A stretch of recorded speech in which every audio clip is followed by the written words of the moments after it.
Welcome to Glenview, and I'm going to turn it over to Will. You're introducing. Yeah. It's like really hot right here. It is hot. Hello, my name is Will Newby. I'm the project manager for this project. I'm wanting to introduce the Interim Housing Committee, so I believe quite a few of you are in the room. Can I get a show of hands from the Interim Housing Committee? So we have a committee that has been working on the project actually longer than I have. So this is the Interim Housing Committee. And now can I just have the people that would represent the, oh, I'm sorry, so everybody would have been on the site committee. So that's the design team that's made up of PTA, staff, parents, and volunteers from the community. So they're responsible for being a part of developing the design as we go through this project. We have newly added on a interim housing committee that will be mainly responsible for dealing with all of the minutia, as well as a Herculean task related to the transition as we rebuild or replace, whichever we're going to be doing, the Glenview School. So can I have a show of hands of those that are just going to be on the interim housing committee? I should have raised my hand both times. I'm on both committees. I know. No, and then I did it again. So basically it's mainly a show of the same hands with a few additional people. So, you still got your hand up. Okay. So I just wanted to give a sort of a sharing of what we've done since the last time we met, which would have been March 26th. We've only had 2 meetings. The first meeting was an opportunity to meet anybody that wanted to volunteer to be a part of the Interim Housing Committee. It was an opportunity to have a meet and greet with the design committee team and then the new members. We were able to set up subcommittees that would be responsible for the different tasks related strictly to the transition. So that would mean helping to select a site. That would mean once we have potential sites that we think might be a good fit for our program, we will assess and review those sites. Part of that was a subsequent meeting on the 23rd. We actually were able to visit Santa Fe Elementary School as a possible site for relocating the program within Glenview to that site. So that's a bit of a brief update on what we've been doing with the design team and the interim housing team. One current movement with the design team is that we are basically postponing those meetings with that team and the architects until September. Since we have yet to really finalize a determination on which reconstruction option we're going with, there really wasn't much for the team to discuss. So I didn't want to take up too much of their time, didn't want to take up too much time with the architect. And I also didn't want to lose any of the continuity we might have with the summer recess with people in their vacations. So we just thought it'd be a better idea to just kind of put that on hold until September. So for right now, I'm working only with the Interim Housing Committee. So we'll try to provide updates through the school's website as well as Volume 2, and then hopefully the subsequent Volume 3 of the newsletter that we work on with Troy and he puts out. So that would be the last thing I've got for my piece. And I'll turn it back over. Just one question. Yes. So the interim housing committee is dealing with this project? This project only. And how do you get on that committee? Well, let's see. So in the February meeting, we let it be known that if you were interested in being a part of that team, you should reach out to me via email. And after having a few people reach out with a request to be on the committee, we were able to make a selection through that process. So that would have been for the design team, and then we did the same thing for anyone that was interested in being on the interim housing team. So for the interim housing, I posted in the newsletter multiple times, and it went out on all of our public school information logs. So that's really pertaining to interim housing in terms of where the families will have their children during the time in which we're not here. So every person that wanted to be on the interim housing team is on the interim housing team. So there was no selection process. It was a self-selection. I also do want to share that, and my interim housing people can speak up if I'm misspeaking, but we did visit Santa Fe, and the entire group that went, I think we had about 8 parents and 3 teachers, unanimously felt that it was a good match for our program needs, and we are going to come back and share that with our greater school community. But we felt like it was a very safe neighborhood. that parents could feel comfortable sending their kids to. The facilities are actually nicer than the ones we're currently in, and there's a beautiful brand new yard. We were able to talk to people that work in the building, so we feel like that's going to be a match for the program needs, and then we can work on the logistics of all of that. But I think families were feeling more positive about that step as we move forward. So. Well, I was going to turn it over to Troy.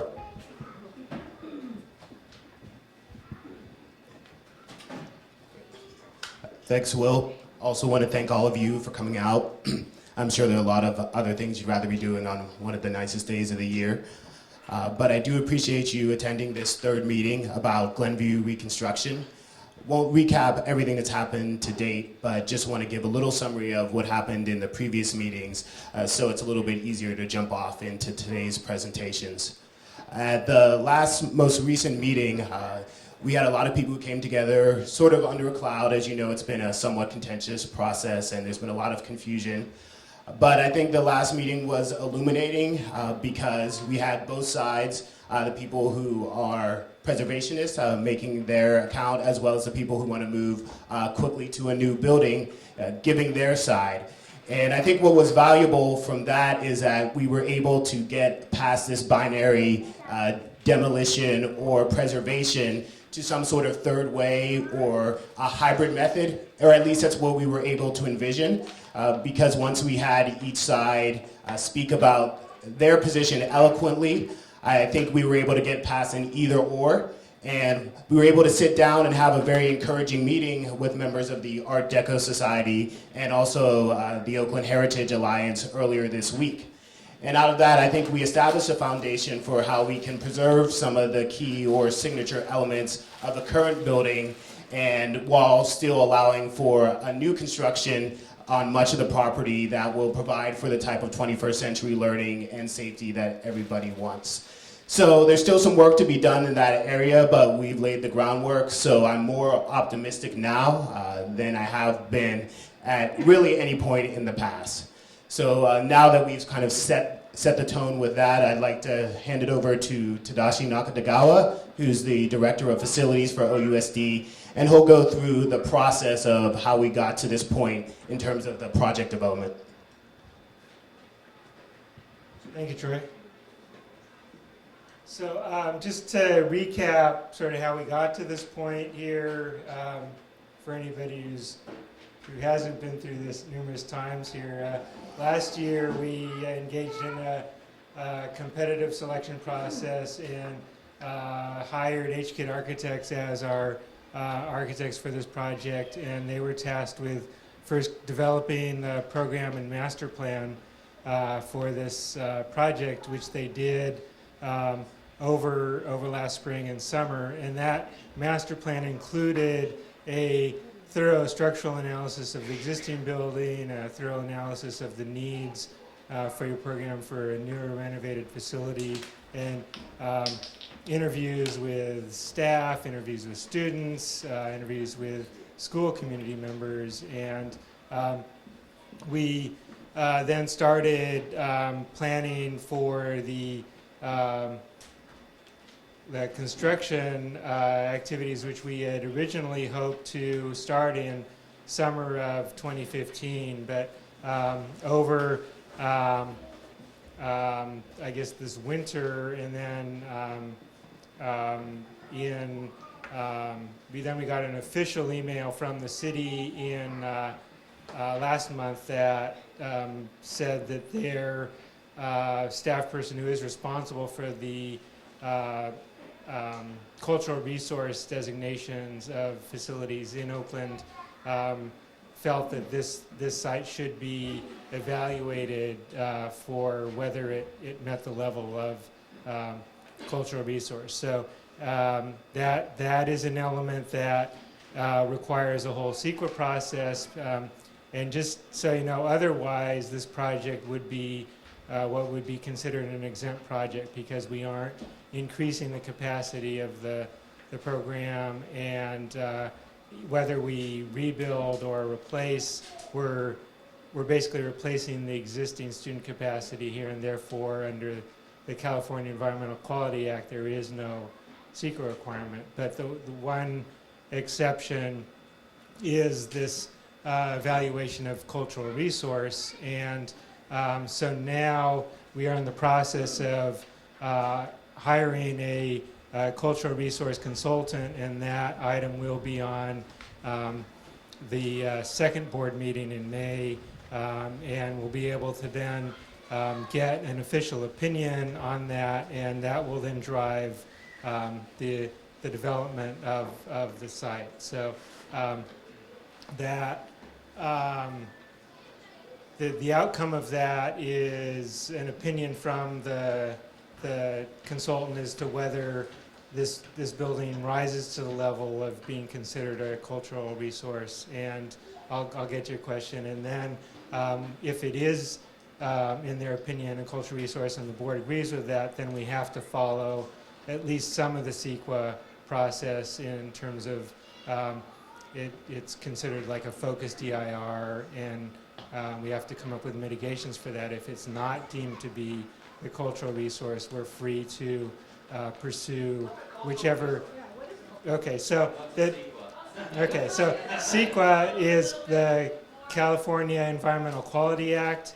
It is the act that's in place to make sure that any construction project doesn't negatively affect the environment. The cultural resource section is talking about the environment in a locality that has some special meaning from a cultural viewpoint to that community, and that could be things like the style of the building or the history of its construction, or what went on in that building, or other ways that that building or facility could be significant to that community.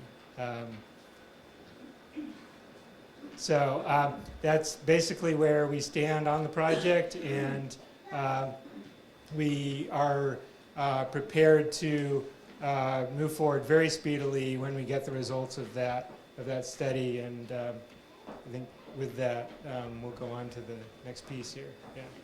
So the vote will still happen on whether... No, so the vote or the board action in May will be purely to hire this cultural resource consultant, and then we have to get the report from that individual or firm to then take the next step. How long will that take? So we've been told it takes somewhere between 45 to 60 days to get that report. Are you issuing an RFP for that consultant? What's the cost? So the cost will be as we negotiate the contract. I don't really know at this point. Are you issuing Yeah. an RFP to select the consultant? So we will have a focused RFP for that, yes. Did you say 45 to 60 days to get the final report? So it's the report. And then that item we can then include that with our recommendation to the board and get that put on the board agenda to start the actual design phase of the project. Okay. So before Oakland Heritage Committee or whatever they're called and the Art Deco folks, this was not on the cultural person's desk, or it wasn't on their radar? They didn't have an issue So with I think, so the question was this on the city historical staff person's radar before Oakland Heritage Alliance and Art Deco Society brought it forward? I'd say, to be fair to that person, and as she presents it, it's, all the, or many buildings in Oakland are on their radar, and it's a matter of constantly evaluating and reevaluating what the value of those facilities are from a cultural aspect. Did Montclair Elementary have to go through this too? No, so when we're adding to a site, there's much less restrictions. That facility, that project replaced existing portable classrooms, and so when you're adding to a facility, there's much less stringent requirements. Yes. So if it goes through the CEQA process and this is declared a historical landmark, is this still eligible for Measure J funding, or does it take us totally out of that process? No, it's still eligible for Measure J funding. Yes. But we start over. No, so you have a master plan that gives you the complete program for the facility you want to end up with, but that's all you have. You don't have, the drawings that you need to work on to get the contractor started. That's what HKIT will get started with as soon as we The get. architect starts over. Right. No, so again, it's not starting over, because the drawings and the plans that you have in the master plan are very schematic. They just give an idea of how big the building should be. They don't give anything about how it's constructed in either scheme. In terms of, there's myriad details that have to go into, how you design that building, how you fit the systems into it, how you operate that building. That all takes a long time to get those plans done. Yes. So now, if it is deemed that, will it increase the amount of the cost to do it? I can't really answer that at this point. I don't know. Couldn't that have an effect if we only have a certain amount allotted for this? It could. So that could be a huge issue. So once we go through this process and figure out where we end up and then what the consequences of that are, we'll be able to report back to you with some real information as to.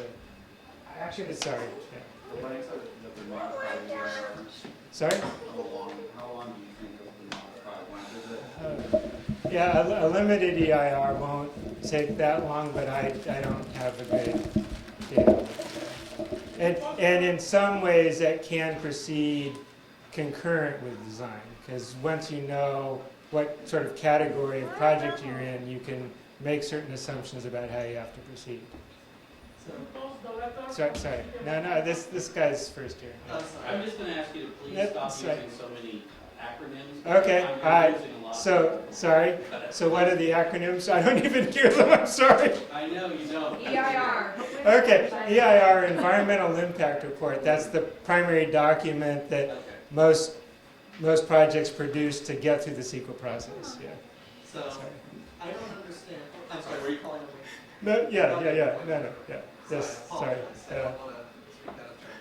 So, I'm sorry if I missed the timeline on this, but if I'm confused, I'm guessing a lot of people are. So, where are we exactly now in terms of the different steps that need to happen? Because you mentioned the CEQA would take 45 to 60 days, but you're still putting together a limited RFP, so it's like, I don't know, does that take another 30 to 60 days and then 45 to 60 No, days? so and then the EIR. Yeah. And so like what's the total timeline before we get to a point where we're like, okay, we're moving forward with this one? Right, so we're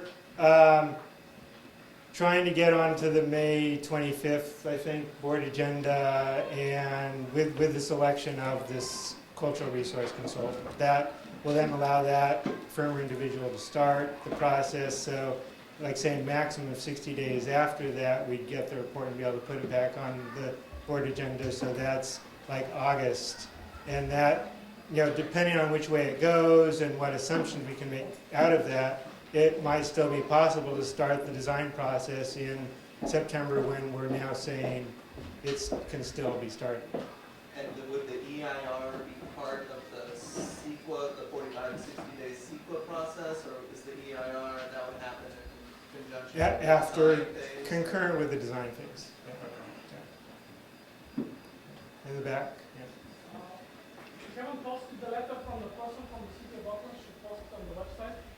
We need to know a name, title, occupation. So I think in fairness to her, since it was not I'd have to ask her whether she's okay with that. If she's okay with that, I'd be happy to. So do they have this project, so should be found information put on the website? I don't know. I'd have to. I need some guidance here. Yeah. I have a question. Who at Oakland is the person that made the decision? That's what we're asking you. At the city of Oakland? Right. Yeah, I think that should be public public information? Is there, Yeah. do we have that information? So- This meeting, before today, the last thing we heard was that on May 19th, they would be voting on which they would be, or whatever, they would be voting on which one they would do. Right. And now it's all off, That's off the table. right? We're making a different decision. Now we don't even know anything. That's my understanding of what you just said. No, so I guess the way I would frame it is that we know we have two main paths, and we have a time frame for getting down the road on either of those paths, and if we keep on those paths, we'll be able to proceed with the design phase in the following September. The same as what we are currently proposing. Yes. So, Yeah. Tadashi, I mean, Yeah. I'm sure you can sense the frustration. Yes. Right? Because this is best case scenario in the timeline you painted. Worst case scenario, just based on past experience in this entire project has been very long.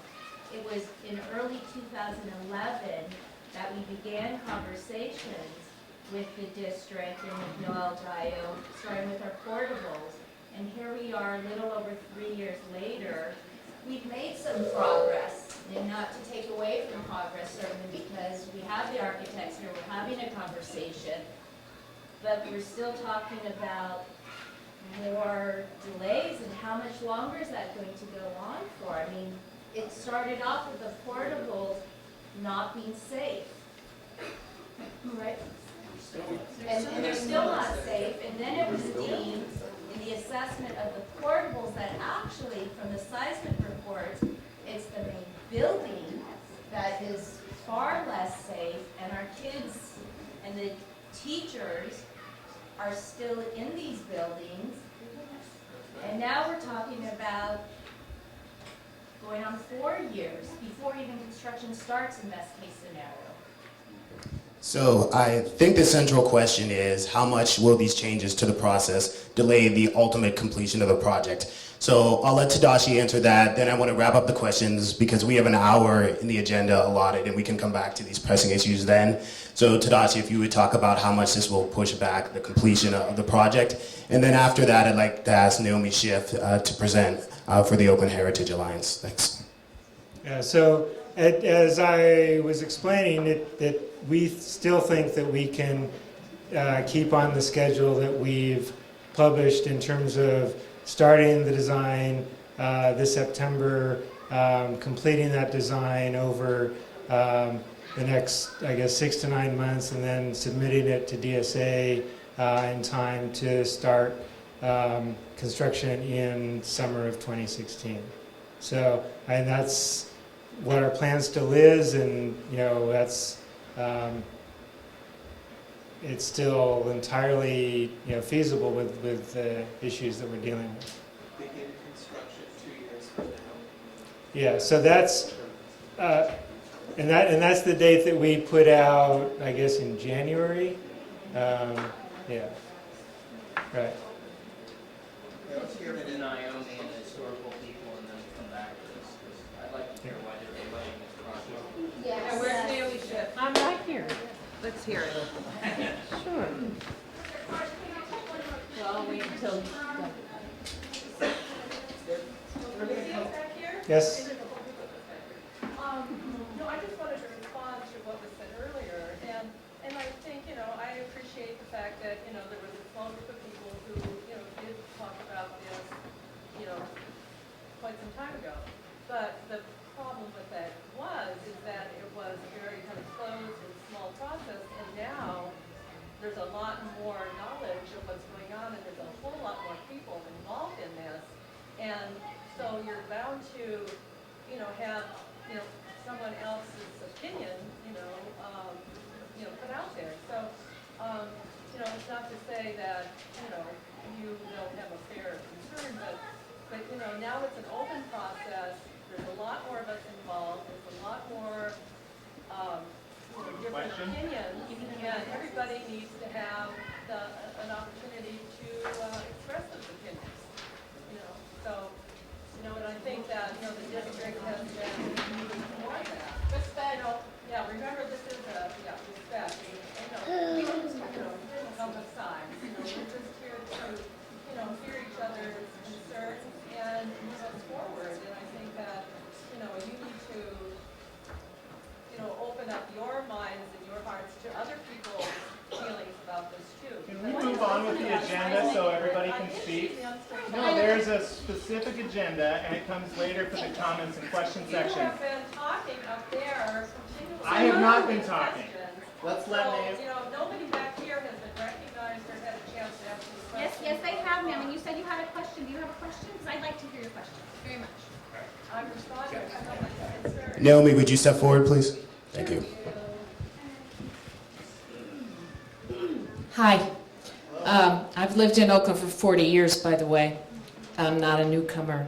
And Oakland Heritage Alliance was founded in 1980.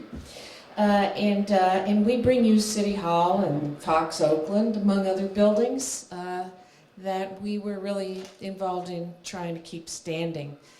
And most of the people in our organization are now or have been parents in the Oakland School District. And so we're kind of familiar with some of these problems. First of all, I'd just like to say that I really appreciate that better late than never, Oakland Unified School District did reach out to us and try to schedule a meeting so that we could kind of air out what the issues are. And I really appreciate that because doing things in an oppositional fashion is neither fast nor friendly. Second, I just want to stipulate something. Oakland Heritage Alliance and our organization that is a statewide organization, Art Deco Society, completely recognize that you need a safe, modern campus. We're not here to argue about that. We completely know that you need up-to-date systems, that this is kind of a silly place to have a cafeteria, that you need really good ADA access, and that you need to meet seismic standards. We don't consider any of those things at issue. I think everybody agrees that we need safe schools and modern schools. But we don't feel that total demolition is the only solution. So we are hopeful that the OUSD team will commission a thorough, quick, expert, independent study of the school as a cultural resource. We don't know all the answers, but we do know that there's a pretty prominent architect, Will Corlett, who did the 1930s version of this building. He also did the Alameda County Courthouse. And we know that under CEQA, which is the California Environmental Quality Act, there's really only one little part of it that applies in this situation, and that is the cultural resource part. So you don't have to go do a big traffic study and find out if the air quality is going to be all right, because it's the same cars that are going to be coming. This is just one section of the environmental study that would need to be completed, and we're not in any way advocating that you go do a 300-page or a 900-page or a 1,200-page EIR. It's not required. However, we take very seriously the cultural resources protection under CEQA, and the school district, probably because they usually don't operate in this environment, didn't really realize that they needed to go there. We do have some other examples of very successful projects. Take a look at Chabot School sometime. That's a historic building and modern facility as well. So we have some good examples right in Oakland of schools that have worked out under OUSD supervision and done fine. Following an expert study of the potential cultural resource, we hope there will be some architectural design collaboration and consultation with the independent historic expert and your design team to avoid negative impacts of any rehabilitation on the existing historic resource, and to avoid negative impacts of new additions on whatever is retained. Together, we think that OUSD and all the different sectors of the community can find a win-win solution. We think it's really possible in a design that preserves what's valuable and provides a completely functional, accessible, safe, seismically stable school. A design like that will help speed up the project schedule because we would avoid having to get into this whole California Environmental Quality Act thing if we have an acceptable design. So we hope for a project that will not have negative impacts on the neighborhood, visually, aesthetically, all that kind of good stuff. We'll have a process that's transparent, really creative, thoughtful, keeps moving right along, and allows for full airing of the issues. And you know, so far I have to say, you know, your architect and your OUSD team reacted quickly and they're dealing with it, and we're going to get there, it seems to me. And certainly both the Art Deco Society and Oakland Heritage Alliance have quite a number of members with expertise in things like seismic standards for historic buildings. And we even have expertise on specific projects. For example, the Fox Oakland has a school in it, and it's on the National Register of Historic Places. So, you know, there are ways to get there, and I think we can do it. It's going to take a little extra work, but we're not talking about adding years onto the process. And if you have specific questions about the city's cultural resource survey, I do actually know something about that. But rather than take time here, if you want to just gang up on me in a corner, we could do that and not take people's time away from the main discussion. Thank you.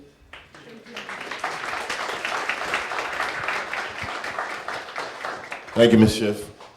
My name is Tim White. I'm the Associate Superintendent, Facilities Planning, Oakland Unified School District. Thank you guys for having us today. And we're here from the district office to support the community and whatever the needs are here. As you know, we got an orientation from Troy and Tadashi about the history of this project, and it did start many, many years ago with issues around seismic safety associated, I believe, with foundations in our portable classrooms. Ultimately, we took that very seriously. It was associated with a list of buildings that was published by the Division of State Architect called AB 300 list, and this school site, among other school sites in Oakland, had buildings that were on that list. And the parents here are aware. We kind of went into those portables, did our due diligence, and I forget what year we actually repaired the portables, maybe 2011, and ultimately came into the rest of the campus and found out, as I believe one of the mothers said, that we had extensive repairs necessary to the admin building.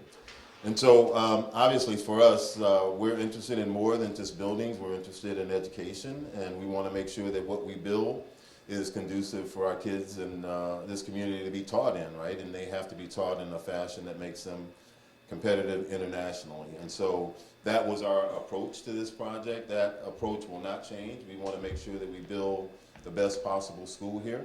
We have really experienced people at building good schools, and so whatever the mitigation is associated with this nuance we're working with right now, we're not going to let it get in the way of building you the best possible school that we can do at this time. And so I do want to give you that assurance and say that going forward, this project, like other projects, will be looked at as comprehensively as possible. We actually have a master plan that has a guiding principle of addressing as comprehensively as possible all of the physical needs on a school site at one time so that we don't have to come back here. Obviously, in this case, new construction facilitates that best, but we can also facilitate that in a different methodology as well.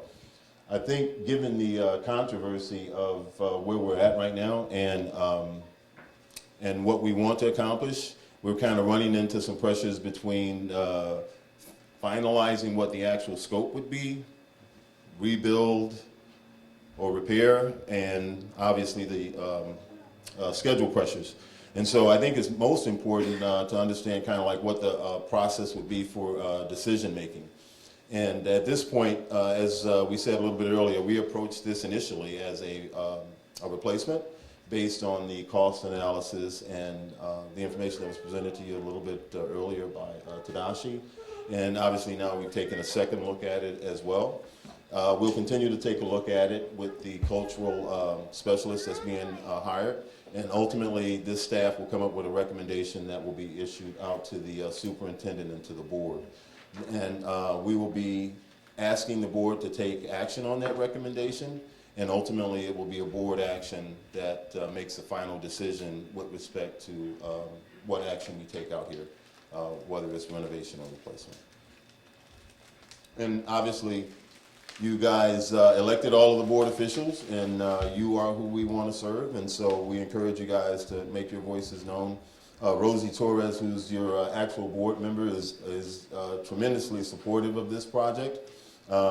Every day she talks about it, and I do believe she had a schedule conflict tonight and was trying to make it here, and she may be here before the meeting's over. So I do want to thank everybody for coming. I know that we have a broader range of people participating, but as I hand the mic over, I do want to continue to encourage us to move as swiftly as possible, and if we can move faster with this cultural analysis, we'll do that as well. Quick question, how often are board meetings? Once a month, once? Board meetings are twice a month, usually on the second and fourth Wednesday. Except when they put in special ones like we just had last Like last night, the special board meeting went pretty long. I'm going to introduce one of my fabulous teachers. Ms. Salvatore is a second grade teacher. The reason we're having a teacher speak tonight is we have not heard, throughout this process, our teachers, you may not have heard a lot from our teachers, and I think something that I'm just going to say personally is that there have been a lot of people speaking for teachers in social media, advocating for teachers, and our teachers felt, and our staff feels that we want to make sure that if people are speaking for us, that we are checked with, and that our teachers have an opportunity to speak for themselves and assert their own needs around this project. So in the future, anyone in here who wants to talk to our teachers, I know they're always willing. They work really hard. They don't come to often to night meetings unless it's involving our children. So I want to appreciate Terry for coming out tonight on her own time and speaking on behalf of her colleagues. Thank you. My involvement here is more than just being a teacher at Glenview. Excuse me, I moved in over on Ardley Avenue in 1977. I'll let you do the math. My husband has lived on Ardley Avenue, except for the first year we were married, we lived on Randolph. He's been there on Ardley over 60 years. Not too many more than 60. He and his 3 siblings attended Glenview, as did our 2 kids. So I'm here as a neighbor, I'm here as a parent of alumni, and clearly as a teacher. Who's looking forward to retirement in June. But it doesn't, but that says to you, or at least says to me, how important Glenview is a part of my life, Glenview School in particular. I am really concerned about the rumors or misinformation that's going around.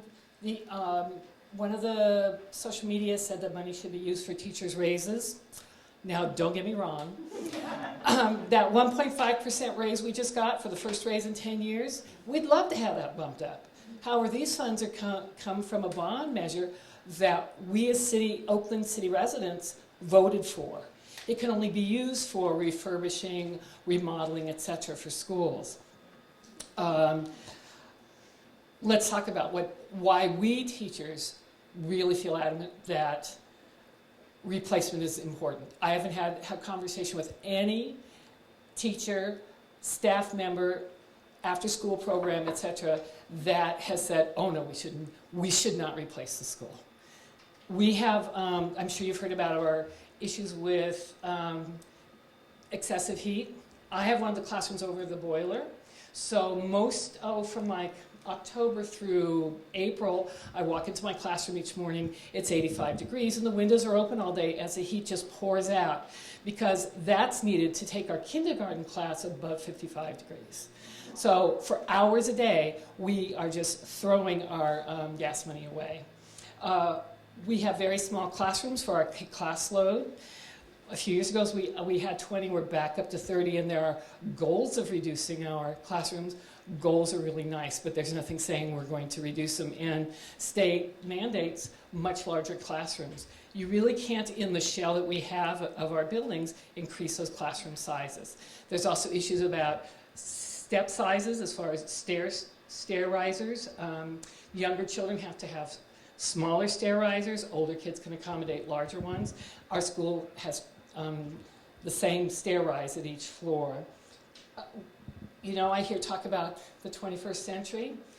The district has 3 times tried to put in wireless internet at our school to extensive expense. Right now, our 3rd, 4th, and 5th graders are taking the initial Common Core test on Chromebooks. Big problem is that each classroom has dead zones. So as you're giving these tests, we have kids that are being left out. So also we're trying to use them as educational tools. So you're trying to lead a class through a lesson, but you have to remember in our overcrowded classrooms to not put kids in certain spaces. We do have a recurring rodent problem that we have tried to meet each and every year, but they like to visit us over and over. The ADA compliance, something that was met, I think about 10 or 12 years ago when we went through major remodeling, we are still out of compliance. There is no place on this campus that anyone who is disabled can access independently, and they should be able to. We see that as a huge problem on election day, as well as every day when we have our staff members moving our children in wheelchairs up the driveway. They do have access to the elevator, but that's a number of steps to get your kids into the elevator. Let's see. This is our cafeteria. We can fit 1 grade at a time in here to eat. So now kids are eating outside, and it's lovely to eat outside most days, as long as you don't mind your kids sitting in the dirt, on the dirty ground. You know, we have a limited number of seats. We get prepackaged food, I guess that's what they call it, delivered, heated in these little machines, and those are fed to our children. With a new cafeteria, with a kitchen, healthy food can be prepared and delivered fresh to our children each and every day. And then the things that people keep saying, oh, it's not really that big a deal. There are earthquake concerns. Now, don't get me wrong. I'm a 3rd generation Oaklander who is proud to have raised a 4th generation here in Oakland. I love Oakland. I love to know, it's interesting to know that one of my favorite buildings down at the lake that reflects into the lake, the courthouse, is by the same architect. But the building you see before you today has very little connection with that kind of structure. It has been remodeled and added on to so many times. Other than the facade, personally I don't see it. Then I spend my day with 8-year-olds, and we don't do a lot of architectural studies, and I'm not trying to be flip about it because I understand how important it is to preserve part of our history. I'm just wondering if this is the best place. I guess my other concern is, again, there are rumors, there's information out there. I don't know the validity. I came here to speak to give you some validity from a teacher's perspective, but I hear that there may be court situations where people try to stop the progress of this. Well, if we do that, I'm of the understanding that Glenview could risk losing our money because there's a limit to how long these funds are available. This is what I've been told. And if that's true, another school will get it. And we'll be right where we are now, behind the times, environmentally unfriendly, with our kids eating that junk food every day. So, as a neighbor, I'm going to live with the chaos of reconstruction or remodeling, whatever it is. It's less than 2.5 blocks as a crow flies. I can see my house from my classroom. I have concerns about my neighborhood and the safety, but I have to put my face somewhere, and I'm assuming that will be mitigated. I have concerns about our neighbors. We have one of the most remarkable lower schoolyards, and that's all due to parent effort from our school site. Everything out there, the garden, the lawn, turf, the amazing climbing structure. Our families even have access during that time. Will it be a burden? It will be. But when you consider what will be available for our kids, bringing our kids into the 21st century, teaching our kids, having our kids be competitive, Glenview is an amazing school. It'll be disruptive to have them go across town, but you'll still have our faculty, except me. And our faculty will go as a community. No one's leaving, no one's jumping ship, because they're all committed to the Glenview family. And I feel like anything that will stand in the way of our progress and our success really needs to be considered very seriously. Thank you very much.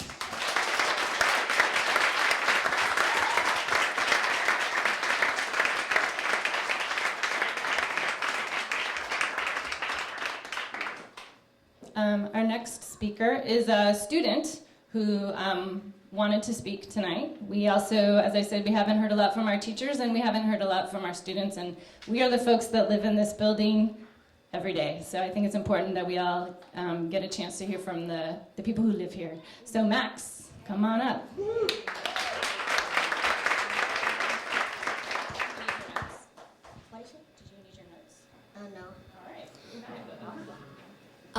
So about the school, I would think we should remodel it because if an earthquake occurs, it could result in someone getting hurt, a bone broken, or even killed if the whole building would fall down, resulting to a nasty earthquake.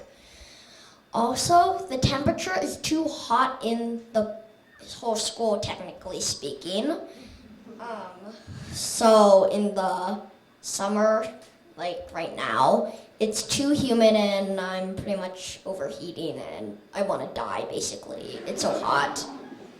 And in the winter, you're basically stuck inside a freezer. Yeah, technically speaking. But if they install better temperature, that would result, the kids would be able to be more focused, because when it's hot or cold, you're either too cold, too hot, or you want to die. And also about the cafeteria, it's a hassle for the portables to get here, and the food truck has to go up the driveway, which could hit something. And the cafeteria also is not very big, and there's not enough space for everyone to fit in, and only one grade can go. And then if everyone eats outside, pretty much the ground is a dump. So, also speaking, wait, I need to get something. Okay, wait. This might take a while.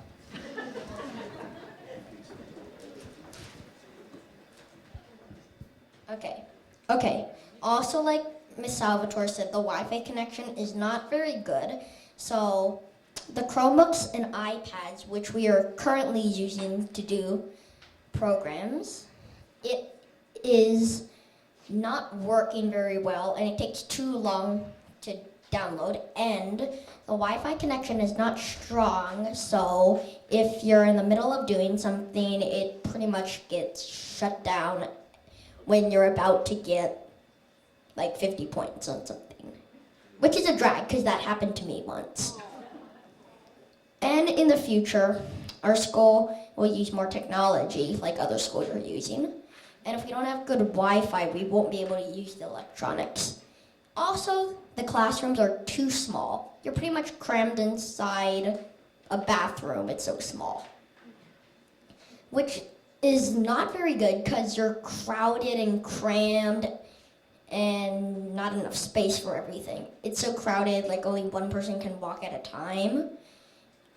And we need another elevator for the disabled or hurt, because there's only one elevator, but for the people that can't climb stairs very well, we need an elevator that will take you inside the main part, and a one that goes to the second floor. Wait. The dust in the building affects kids with asthma like me. If there's too much dust, which happens a lot of the time, you're pretty much choking and wheezing and sputtering for air. And we should rebuild it because the kids are the ones that are most affected, while the adults are like, no, you have a much better thing, and they're not even experiencing it. So to conclude this, I think we should rebuild the school. Thank you.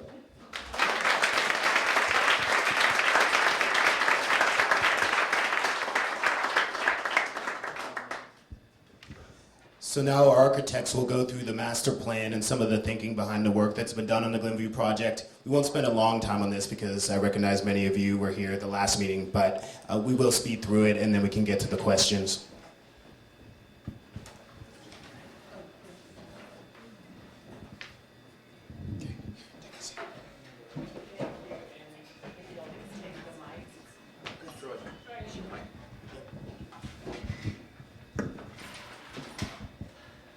Good evening, everyone.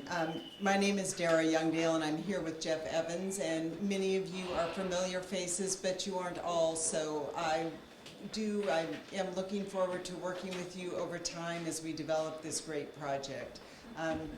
As people have said before us, a lot has already gone into this process and the project so far, so there is a lot of material that we're going to build on. Basically, we've set some guiding principles and a pathway to achieve our goals, so we are partway there, and we'll keep moving.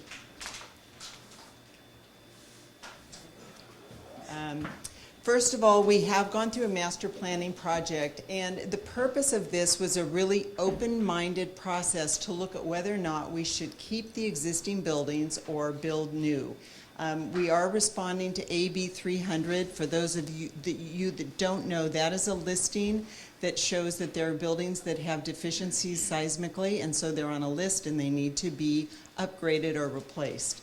And then the district's objectives, and yours as well, I'm sure, are to meet 21st century learning environments and build a great neighborhood school. And you already have a great neighborhood school. It just is housed in a facility that needs attention. Jeff and I and others of our team have spent a lot of time here and gotten to know a lot about the school. There's tremendous personality here. And despite maybe the food isn't the best or something, I mean, there's tremendous character and personality, and that is something that we've heard so much about, and no matter which way we go as we move forward, we want to preserve that. We did spend time visioning for Glenview, and this was quite an extensive process. We included staff, we included students, parents. We looked at a lot of issues of what, some of the smaller things, like we're missing whiteboards, to some of the bigger things that we have classrooms that are too hot, classrooms that are too small. Always great to work with students, and I think almost all of them put in a swimming pool. So it's we can all dream. So it's a pleasure getting the kind of visioning and feedback we got, and just without a lot of participation. So that has been really wonderful to date. Just a few things that probably all of you know that are active members of this community. 21st Century School supports the whole child and all children that attend the school. It has to be a safe and nurturing environment. Classrooms and all of the learning spaces have to make it easier to teach and learn. So we're there listening to staff because we always learn from them in terms of what are the ways that they're breaking kids into small groups, or what are some of the manipulatives they're using in their teaching environment. I'm very much interested in promoting a healthy lifestyle, and I think for those of you that don't know, the district is making a tremendous effort in the food service program, and that will coincide with this project happening. Building community, it's already present, but we want to strengthen community, and then always be distinctly who you are, which is a great Glenview community. So we looked at existing conditions, and no radiators. There was a lot of comment from students also, as we heard, about the temperature of the building. But just to bring everybody up to speed, and there's been a lot of talk about this building, it was originally built in 1926, and then there are additions to it. So as we talk about this building moving forward, it is a hybrid building with multiple parts, and that's one of the reasons it has some seismic issues, because there are some strange sort of collisions of different sort of structures within the space. And then it was updated in the 30s of 36, 37 when a facade treatment was added to the building.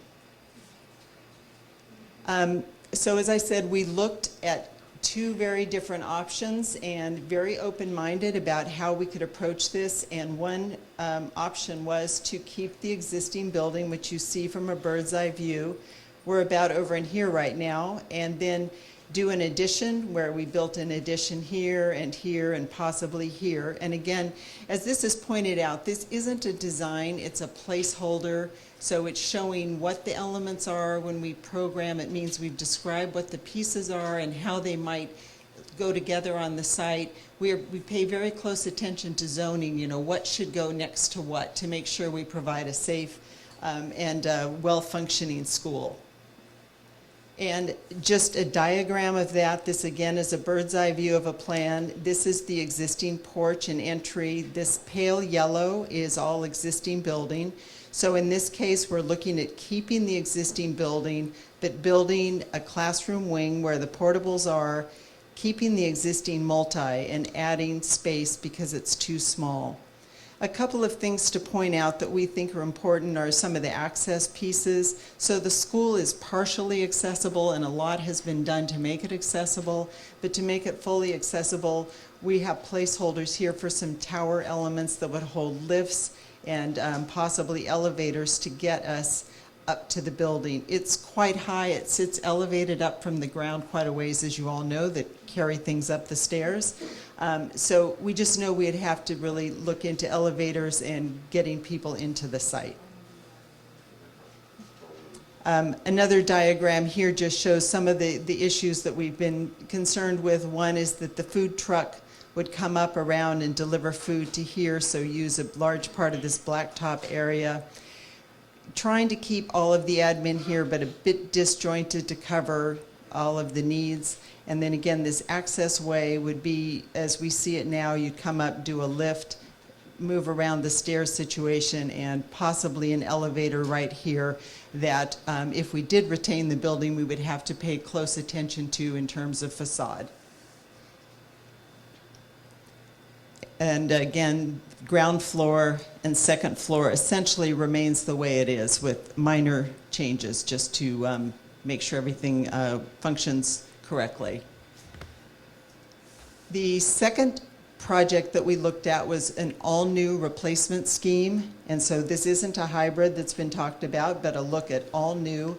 And what we discovered after looking at the project for quite some time is the idea that it would continue with a very similar form with an addition on the back as well. All this would all be new construction.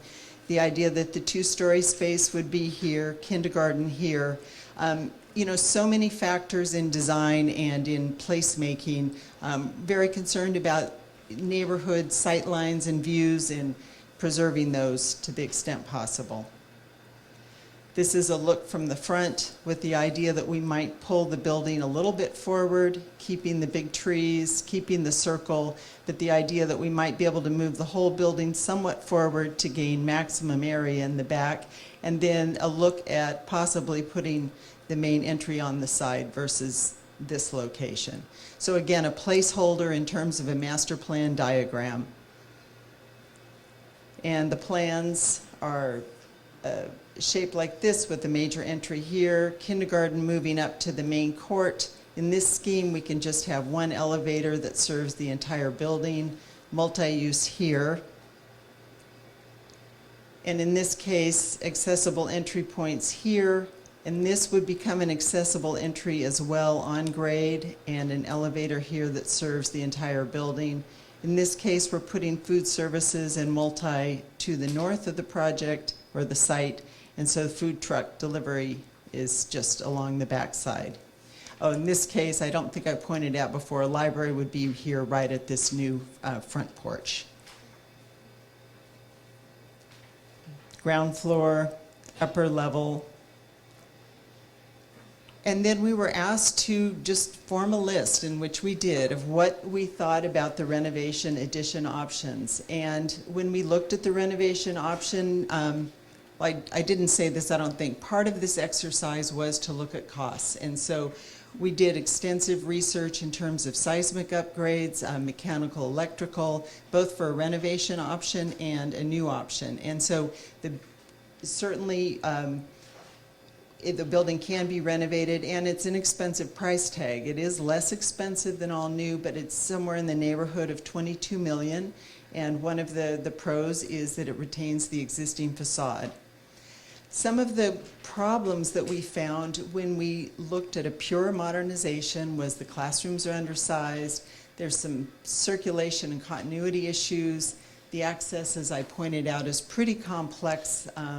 You know, we'll be able to solve it, but we think it will be a little bit difficult to solve. Seismic, it will be seismically upgraded to meet all the necessary requirements. And but there's some zoning issues in terms of how we lay out the spaces where administration is located, the multi-use library, those sorts of things. So we found that based on our input from teachers and parents that the zoning in this scheme was not as ideal as in the all-new scheme. And so in the all-new scheme, and there's been a lot of discussion with this is a more expensive scheme, so we're at about $27.5 million. Some of the advantages, though, are standard classroom size.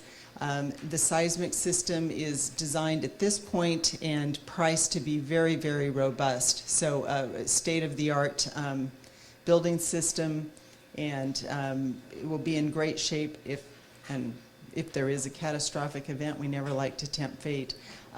Once you do a new building, of course, you can always really idealize all of your zoning, so central admin, circulation that works, library where we want it to be. So there are a lot of pieces that we're able to adjust much more easily in an all-new scheme, and equal facilitation, which of course is a necessity and I think very important to this community.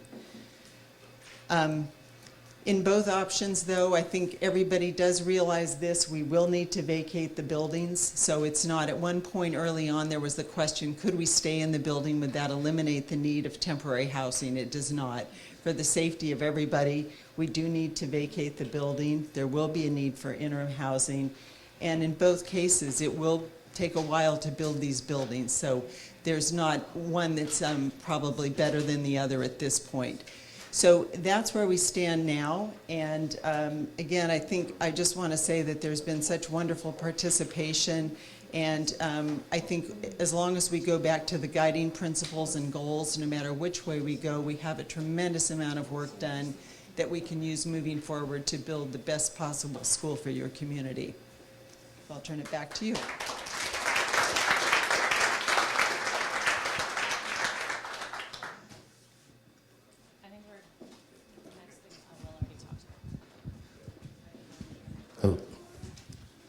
So Will already covered the remarks about the committees and his initial comments, so we'll move on to the question and answer session.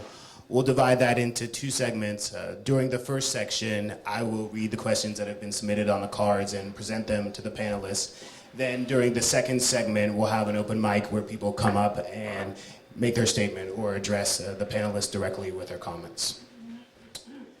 So the first question I have says that if the decision on reconstruction is further delayed, what is the likelihood that Glenview will miss the opportunity to receive the allocated funding? Tim, do you want to take that, or did Tim step out? Oh, there you go. Okay. That's actually a really good question, and I think the short answer is that the board has approved a level of funding for you already for this project. What has not yet been approved for the project is the explicit contract to approve for construction going forward, and obviously AOR services for the design. So that money is what we would call program for this school site, and in the event that somehow a decision got postponed for a long period of time, I think that the concern should be that ultimately the district has about $1.5 billion in need, and we've identified about $500 million in need that we're addressing. Here, we're spending about 40, I think, on Glenview, and so you can just imagine there's $1 billion in need identified for other areas in the school district that are not going to be addressed out of this bond measure. So as this money kind of sits here, I can anticipate there may be pressure around the rest of the district. If it's not actually spent here and you've got similar needs across the district, the pressure would be on to do something. That would actually be pretty sad, and we're going to try to prevent that from happening. So just to be clear, there's no expiration date when the funds will vanish. It's more of a political question about how long we would hold on to the funds. The next question is, what standards will govern reconstruction if the building is deemed a cultural resource? Tadashi, you want to take that?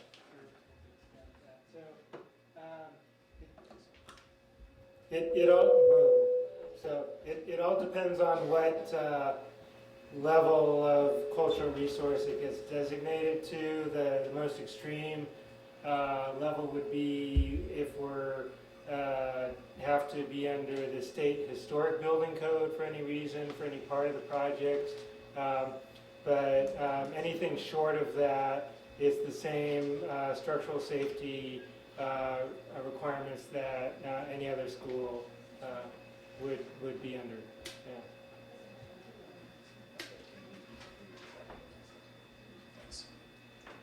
So there's some discontent around that answer, but we'll address it in the second part of the questions.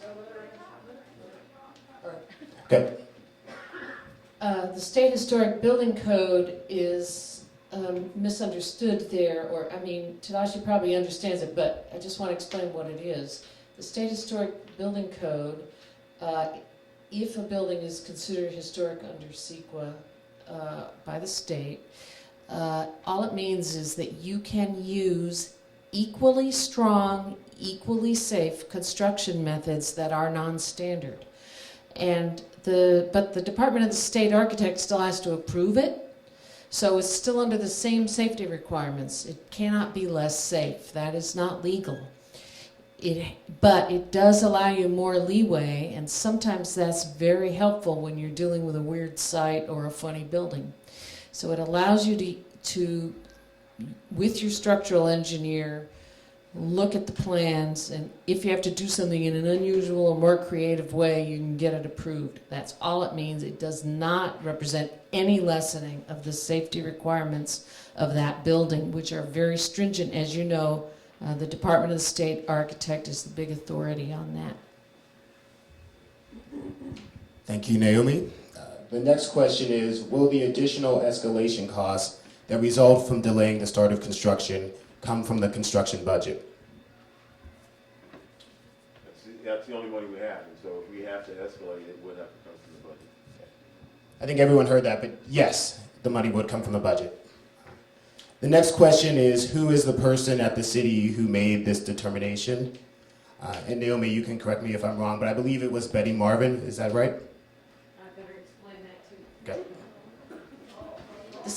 The city of Oakland does not have jurisdiction over the schools. So this is strictly advisory. They don't have any power in this situation. So that's the first thing to know. They don't get a say. And that's why in talking about the school, we come to OUSD. We don't go to the city, as an organization. We know that it's on OUSD. However, the city has a cultural survey department. It is run by a planner. Her name is Betty Marvin. She's extremely knowledgeable. And many years ago, they did a rather cursory, very brief survey of all the buildings in Oakland, which included all the school buildings. And they do have a list of just a very preliminary inventory of historic school buildings. And that's what's referred to here. They haven't studied it. There would be no reason for them to study it because it is not within the city's purview to control the building permits on school buildings. I think that's correct. OUSD is basically in charge of itself. However, the state has a say on what is considered a cultural resource. And because the school district doesn't have an inventory of historic buildings, but the city does, they happen to have some idea of what's here in this building. It's, again, a very preliminary review of school buildings is all they've got, and they will not put big resources into studying it because they don't issue the building permits. I think we've already covered this to an extent, but just to review, if the building is deemed historic, will the school close permanently, and will the historic building remain empty and unused and unmaintained? I think the answer to that question is no. Other question, how is this campus different from the Chabot campus with regard to options for renovation versus reconstruction? So the primary difference between this and Chabot is that at Chabot, similar to Montclair, the only work we did, or the primary work we did was an addition. So there were 2 buildings added on the Chabot campus. There was very little work done on the existing structures, and that's the primary difference. The next question, the community has not been included in this process. Neighbors were just given their first notification of the project this week. How are we going to make sure the community, neighborhood in parentheses, has input on the project? That's my question. I've lived in the neighborhood for 30 years. I'm very plugged in with what's going on in the school. And I'm a little bit worried. I don't like how this has been cast where the opposition is people who want to preserve this building as a museum. I'll speak for myself. I don't care what the final solution is, but I know that the community, the surrounding neighborhood, needs to be engaged in the process for it to be successful. And I know if everyone's allowed to work together, we will have the best solutions. The community has not been engaged in this process at all. The district has just recently even talked to the neighbors who share a property line with the school. And that's where a lot of the fears and the opposition and even some of the crazy comments are coming from, is because people feel like they have not been included in the process. And this has been a pattern for the district. If you let everyone sit down at the table together, of course we'll be able to find a great solution. I care deeply about these schools. We want world-class schools in every neighborhood in Oakland, and the only way we can do that is by working together. So how are we going to guarantee that there's community members on the core committee and on the other committees that are making decisions about this, especially since many of us, I mean, my family's lived in this neighborhood for 30 years. How are we going to guarantee that there's some representation for the people who have lived here, who pay for Measure J, who have helped support the school in all different kinds of ways? So the first thing I would say in response to that is I agree that the best way forward to a solution is through having people come together. I think that's why we've made a renewed efforts to work with the Oakland Heritage Alliance and with other people who've expressed concerns. I'm getting there. Right. All right. I know that not everybody has the same interest, but we've identified certain groups that have had concerns, and we've tried to address that in reconsidering the plan. I think you heard earlier how we have stepped back and tried to explore third options that recognize some of the concerns that have been presented. And we've laid the foundation to possibly creating this third way. And we're going to continue to move forward with that. So we're not going to guarantee that there are community members in neighborhoods? Yes. So I just want to acknowledge that we do have, actually the president of the Glenview Neighborhood Association, Rich Johnson, is on our design committee, has been on it for a few months. He has been in the school meeting with me multiple times. I think he is the president. I went out and actually solicited him to be, because many people in the neighborhood told me he does represent many of the neighbors and that people trust him. I can't speak for the neighbors, but that was my understanding from people that told me about the neighborhood association. So we actually solicited him to be on it. He agreed, and he and I have spent many, many conversations and have been out at the Glenview Neighborhood Association meetings. The last Glenview Neighborhood Association meeting was held in this cafeteria because Rich and I felt like that would be a way to help connect some of these things. The Glenview Neighborhood Association, the GNA. So Rich is right here, so you can. So the other person that's on the that's on our committee is Eric Matsuno, right there in the back. Eric lives on the property line, and I've also reached out to him, had many conversations with him. So I want to dispel the myth that there's absolutely no community members on our committee, and I also want to point out that our teachers and our parents are also community members. So I'm answering the question. So I don't want to, I agree there's a divisiveness, but I also want to point out that you're not an either or. You can be a parent and a community member. You can be a merchant and a community member and a parent. And so there's not a black and white division. So, Rich and I can do a better job of trying to communicate out, but, I personally have been doing a lot of PR, so I'm sorry that the neighbors have not heard, but I've spent the last 3 months personally trying to reach out to neighbors and calling neighbors and putting things up on Glen Friends, my neighborhood, all the various sources. So you also have to understand we don't have a PR department here at the school. So I'm the PR department, this is the PR department.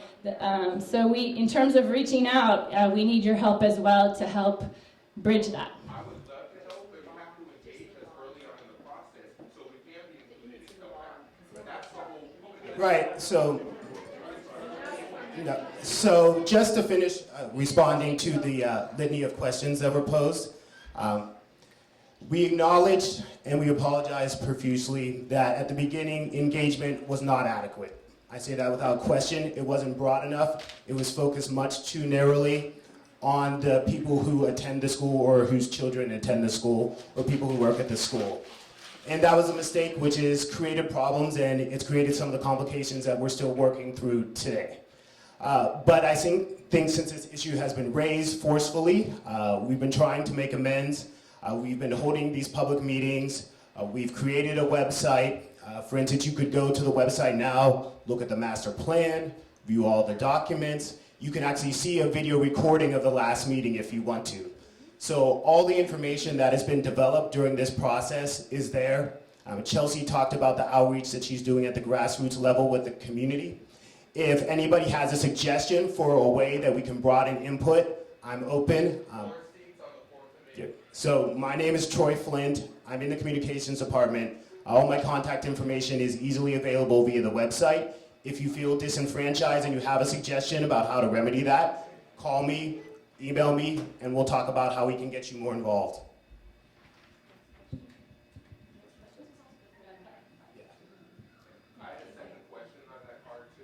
So the second question is, why is Santa Fe the only option for housing?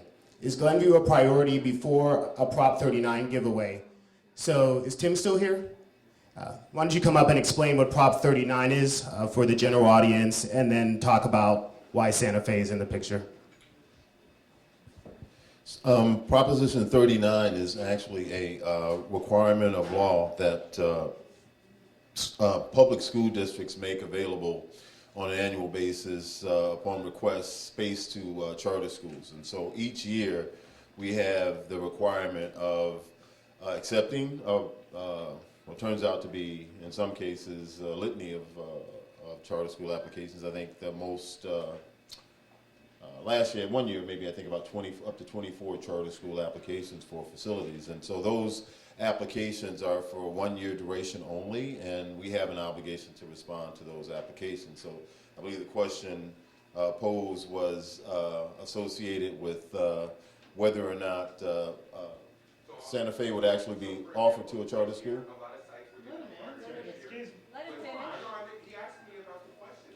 No, he did not. So Santa Fe basically right now is rented out to Emeryville. We're basically getting about $500,000 a year for that rental. It's the first opportunity we've ever had to generate revenue in any property endeavor that I've known of since I've actually been here.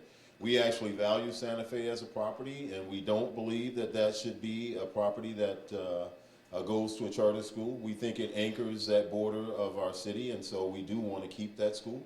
And we believe it is the best option for Glenview, and the timing actually turns out to be proper as well. And so we're actually happy that the parents at Glenview are open to going to Santa Fe, and we want to accommodate that and make it as good of a transition as possible for you. About 1/3 of families can't get into aftercare at Glenview because there's not enough space for children after school.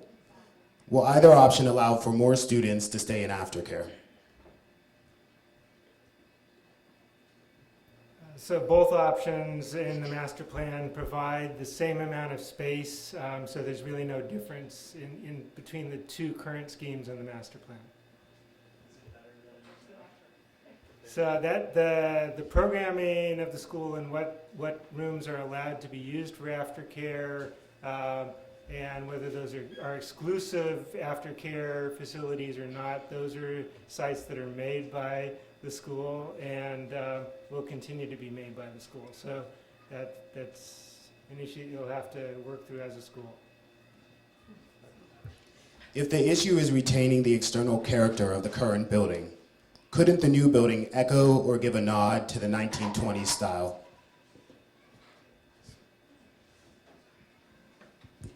I'll just simply answer yes.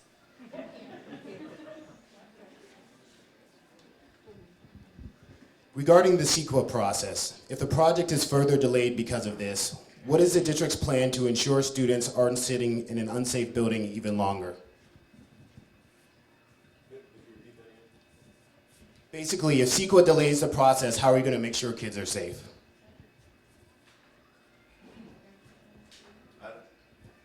That's an excellent question as well. I think that ultimately this building has been tagged as you know, in terms of the AB 300 list.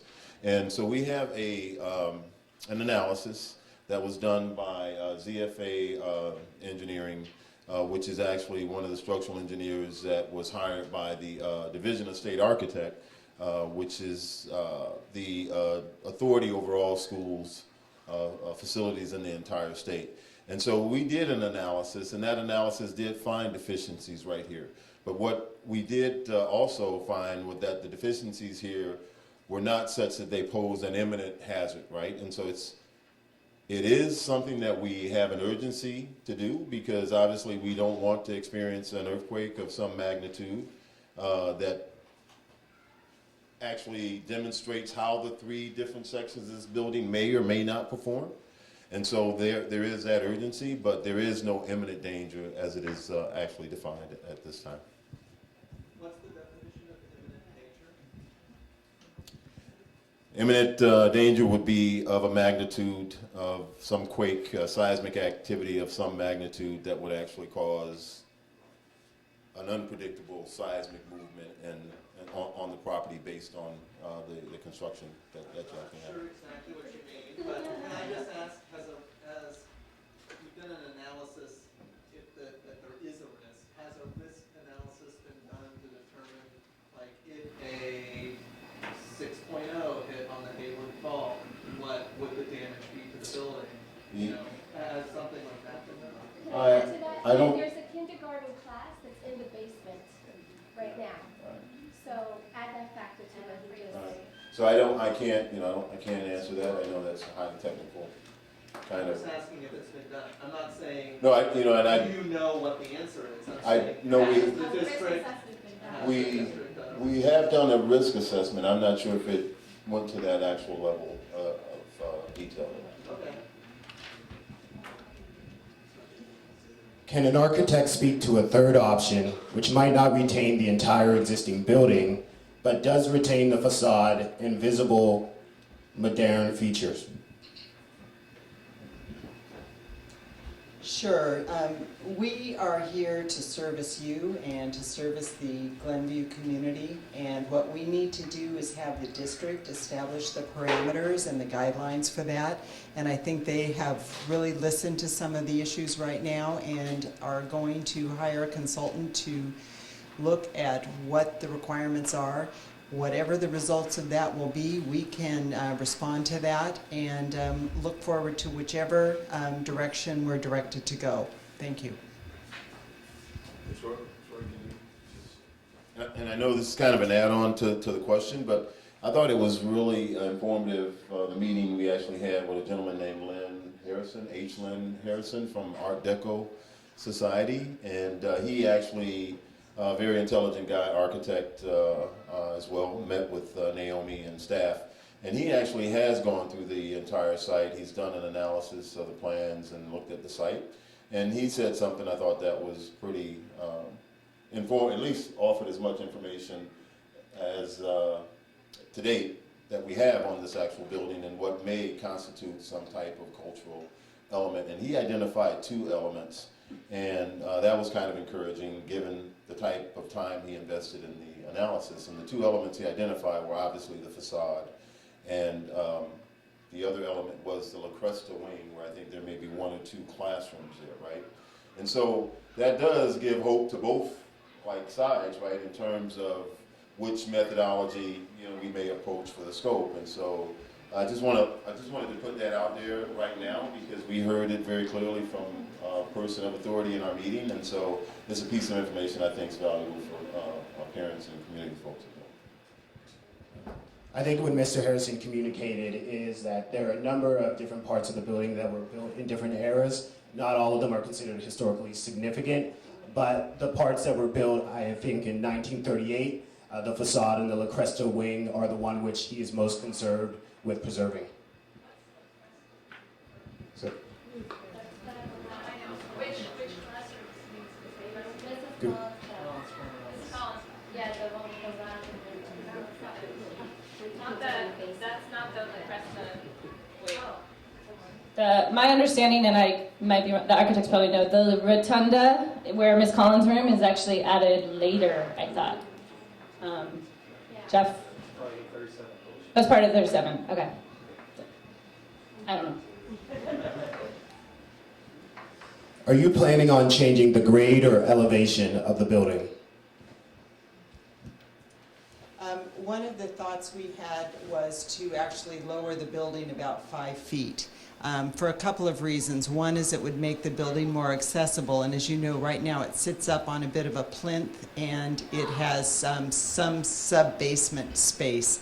So the idea was to drop it so there was less of an access issue, and the other was to really manage the volume and the height of the building. So as we built, we were not raising the height of the building, so to be really careful with that.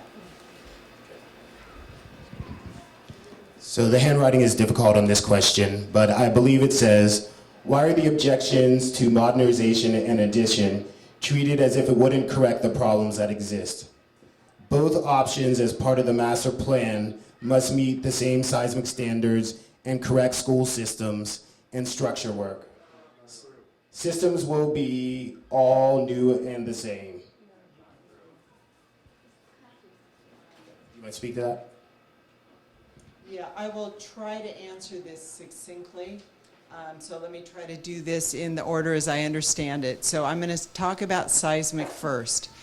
In the with the option of all new construction, the plan was to build a more robust building than the one that exists, and it would be, I'm looking at Jeff to help me out here, a steel frame with some concrete, and also it would be a very resistive building to seismic activity. In the concept of the modernization, because it is a wood frame building with wood systems, we would be strengthening it, but because of code requirements and because of existing conditions, it would not be quite as robust as the new structure. So that might be splitting hairs to some people. They would both be very safe. They would be designed to code, but there would be a difference between the structural systems. Regarding the mechanical, electrical systems, those would be fully upgraded, and I think at the end those we could say would be of equal quality, because we would be total replacement with electrical, mechanical, etc. Let's see, the other questions that were asked, some of the difficulties with the existing building are the existing bones of the building. And in the scheme we looked at, the modernization scheme, we looked at keeping exterior walls and exterior corridors because they are part of the seismic and structural system. So we were not blowing out the plan and just creating a facade. I think that was suggested in another meeting. That is an approach that we did not take. So we were working with the existing framework and bones of the building. That being said, it does offer up some limitations in terms of classroom sizes because we have window grids that we're working with, we have plumbing locations, etc. So I was asked at the last meeting if we could blow it out entirely and maybe make all things equal. That is a third possibility. I think there you start looking at some costs that we haven't tried to evaluate, and they could be quite high. We don't know. So I think you covered this, but could you confirm that both rebuilding and renovation will have totally new mechanical, electrical, plumbing, and internet access? That's correct. And we would do all new systems, all new plumbing. Um, Not plumbing, mechanical, electrical, gas. Okay. Read the master plan. So should I? I haven't read it for a while. No. Okay, thanks, Joe. Okay. In the renovation option, does that include improving the landscaping in front of the school? Yes, it would, and I know there's been some concern because the renderings at this point don't show the landscape plan, but we would both retain existing trees and add new landscape as warranted. In the rebuild demo option, it looks like the main entrance switches to face Hampel Street. What is the thinking on that? I think that is just one of the things that shook out from the zoning of spaces, and it is not a fixed location, but in our first pass at zoning and planning out the building, that is where it seemed to fit naturally, and it had to do with access. In this scheme, we're bringing up a site ramp, and we're getting people up to that elevation more quickly. So it had a lot to do with access. It also had a lot to do with coupling the major entry and a new porch feature with admin on one side and library on the other side. Brendan asked very quickly, so in that case, We'll be taking questions. you're providing a ramp so people can get up the ramp on their own. In the other situation, you're talking about having to actually have people on elevators or on things that mechanical mechanisms that pull them up there. Yes, so that they is. cannot do it really on their own. Well, the systems are designed with lifts and elevators that a person could use those. With children, of course, they would always need an adult with them. It is, Jeff, do you want it? You certainly. So this is Jeff Evans, who's also with HKIT. In brief, there's a difference in the location of the existing building versus the potential new building. The potential new building is pulled back further from the street. The other thing that it does is the multipurpose is no longer on this side. The multipurpose has doors that go to that direction, and those doors imply an egress path in an emergency that comes out towards the street. Not necessarily that it has to, but in an emergency, a likely thing for people to do is come out of those doors on the side and go towards the street. So there's a discontinuity in the existing building between bringing people up, an egress path that crosses, and then yet another set of stairs that comes up to another level. And so those pieces all have to be addressed separately and dealt with. When you're looking at an all-new construction scenario and we're able to move things around and move things a bit further back, we can approach it from a different direction. Yeah, I mean, as a parent with children in this building, to have something that you're saying that the steel mechanisms is going to make it that much stronger and have better access points. It just feels like, as a parent, I'm just saying, I just want to put it out very clearly. I think, other than the facade, which sounds really great, I would much rather have the new construction. Much rather have the new construction. Certainly more. The next question, can you explain multi-use space? What is the benefit to having one space for an auditorium, cafeteria, and gym rather than individual spaces? Is there a benefit? So we'll just talk about how, in terms of our new bond measure, along with the new bond measure, we have a new set of design standards that the district is trying to standardize all our facilities around. And for an elementary school, the standard is going to be a multi-purpose room instead of an auditorium. So some of our older facilities have a separate auditorium and a separate cafeteria, but that is not our standard, and it will not be something that we support moving forward. How many schools pose a seismic hazard or risk greater than Glenview Elementary's? Are these schools being addressed? So I don't know the number of sites offhand,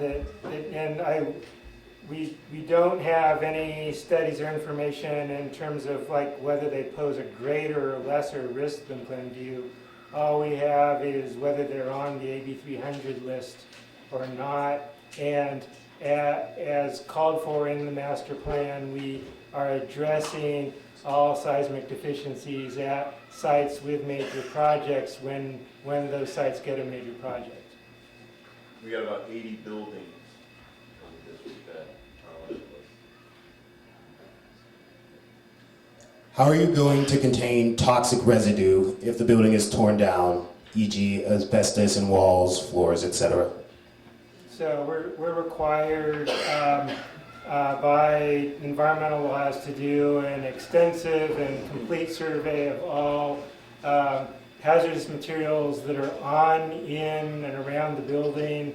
We're then required to contract for the abatement of all those materials and document the abatement of those before we can even start the demolition or partial demolition of the building. If we choose Santa Fe to relocate our students, will there be a building safety report on repair and renovation to be completed prior to kids starting school? At Santa Fe. Basically, I guess, will you do a safety assessment of Santa Fe prior to the move-in? So I don't know for sure, but I don't recall for sure, but I don't think Santa Fe is even on the 8300 list, which would mean that it's, actually it isn't on the 8300 list because it is a different structural type and it's an inherently safer type of structure than Glenview is. And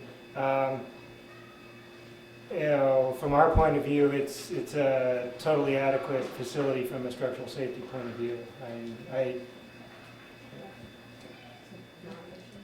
It's a non-issue from our point of view. The second part of the question, what happened to Lakeview Elementary as an option to relocate the students? So I'm not aware that the facilities department ever put forward Lakeview as even a potential option for relocation.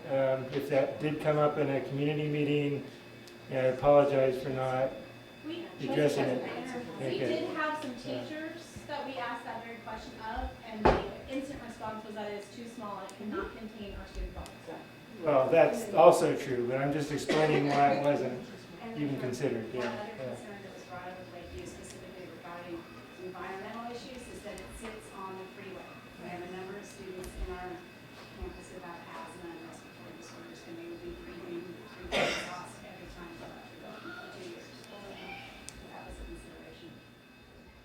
Then the final question for this portion of the Q&A. Would the hybrid model likely cost more than reconstruction? And if the building is declared historic, will the cost to meet historic construction guidelines fit within budget?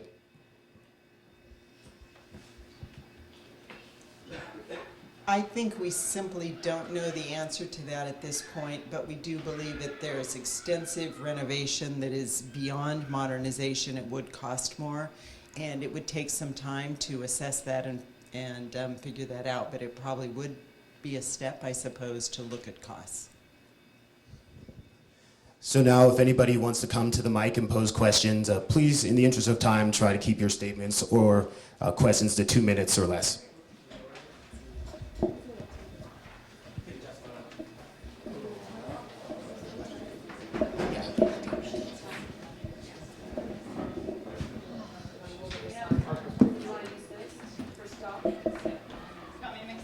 Well, I haven't started yet, so I'm stopping.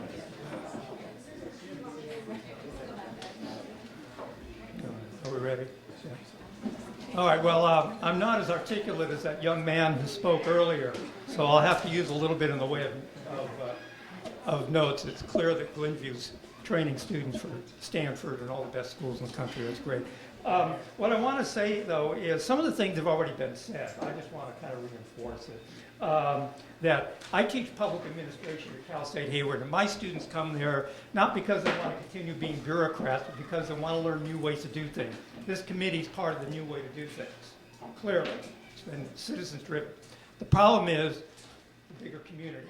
We didn't find out about it, as it's already been said, until February. The problem is we have to get caught up to speed. We don't want to necessarily be told there's a big plan, we made a decision, or at least we're close to a decision, you got to go along with it.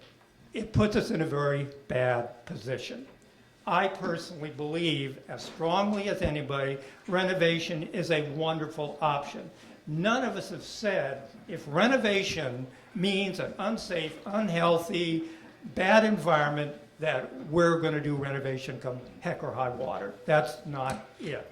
All we're asking for is a real good review. The Heritage Alliance and others didn't come so much because they wanted to, they came because we engaged them. So we want to make sure that the major problems of the school are addressed. We're not dismissing any of that. We just want to have an opportunity to make sure that the beautiful facade, whatever else, but at least the beautiful facade is giving a good area. The last thing I'll say is I did talk with a fellow that's building a school. I won't say exactly where, but he's the construction manager. He told me that one of his projects in another city was gutting a school. It started in June and it ended the first day of school or thereabouts. I just asked, you mean you can gut a school in 90 days? He said, yes. Now I know you shake your heads, no. I said, geez, that didn't sound right to me. But he said they did it. So it's just another issue. If we had been with you a year ago, there's a good probability we'd be past all this. So here we are, we need to raise the issue, and we'll continue to do so and talk about the issues that we think are important. Thanks. Hi, so I'm a dad, I'm a parent of a kid here at the school, and I'm an architect too. So I just recently finished a project that was a reconstruction of a historic building, and I can tell you, it's a different building, but I can tell you that it was twice as expensive as what we budgeted for new construction. I looked through the master plan. I don't know if any of you all read through it, but I read through it very closely, and I can tell you that I think one misconception is that we're going to get apples to apples, new construction or reconstruction. It's not. They're not gutting the interior, so keeping the walls where they are, the stairs where they are, the rooms are all the same size. The bathrooms aren't even getting anything done to them. So I hope you understand what we're getting for our money. And taxpayers, I understand that we all voted for this. We're all taxpayers, but you'd like to get your money's worth, and I don't know that you're all informed about what you're getting. All you're focused is on one piece of the building. So I would just say, please, be aware of that, and know that, focusing just on the facade of this building is perhaps, looking at the wrong thing. The last thing I would say is that, and maybe I shouldn't, but I'm going to anyway. It seems like people that are against building a new building, don't have kids in this school. And, we all do, and we're very concerned about delaying this any longer. And I can tell you that CEQA, EIRs, those things, they take a long time. Escalation costs are going to add to it. If it comes from the budget, where do you think it's going to take it from? It's going to come out of the program. So all this delay is just hurting everyone.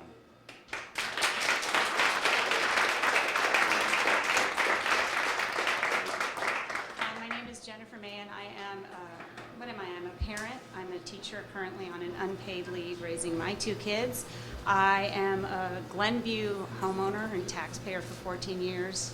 I'm a third-generation Oaklander. I have a lot I could say, but today I'm speaking to you as a disabled person. I look healthy right now. That's great. Modern medicine keeps me going. I have rheumatoid arthritis, and some days I need to use a wheelchair. I should not have to ride up in an elevator. I should not have to wait in the rain for somebody to come and help me up.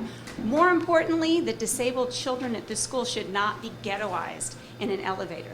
When this school was built in 1926, disabled people did not have a voice. They did not have space. They stayed at home out of sight. We need to be inclusive, and the construction has to address all of our students and make all of our students and parents and community feel welcome. Thank you.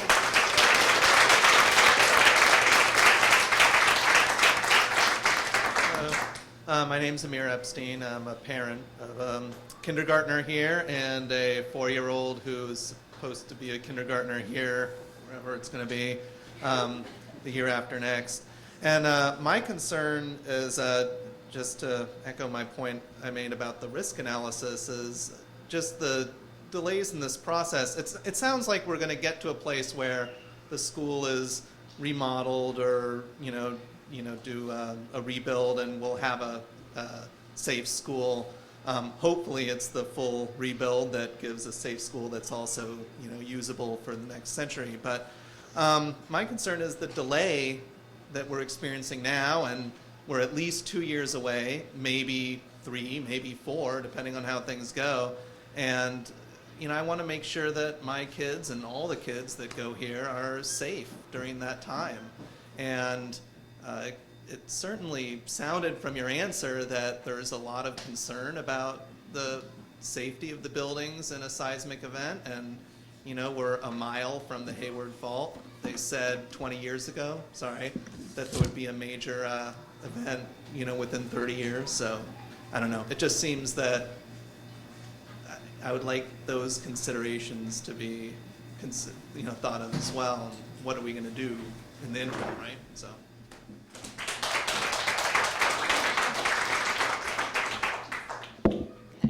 I'm going to stay on tippy toes.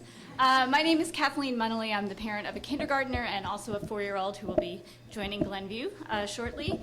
And I just wanted to understand, I mean, I think that absolutely everybody is entitled to their opinion, and neighbors have genuine concerns, but shouldn't the needs of the students and teachers and parents have more weight than the people who are not going to be in this building?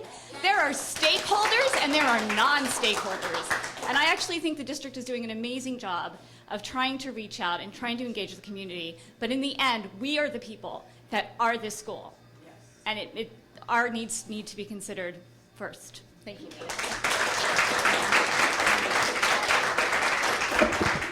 So I'm going to try this one more time, and please understand that I'm only here tonight after tip-off because I care.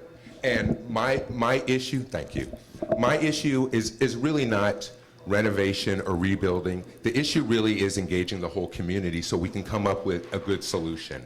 And it also worries me because I'm involved in a lot of citywide issues with the district, and this has been their pattern around the city, where they have denied community input on the decisions that they're making. And so I want to be very clear with everyone, especially the people on the interim housing committee. I spent the last 4 years at Santa Fe, West Santa Fe. I worked there. I'm very familiar with how the district has been treating their facilities. Just this year, actually today is May 1st. Today is the day that the district should have found out which charter schools accepted their offers. The district just gave away 5 whole sites to charter schools in these last 2 months. My question is, why wasn't Glenview a priority in that discussion? Before we give away sites to charter schools, why isn't Glenview in the mix to see what the options are citywide?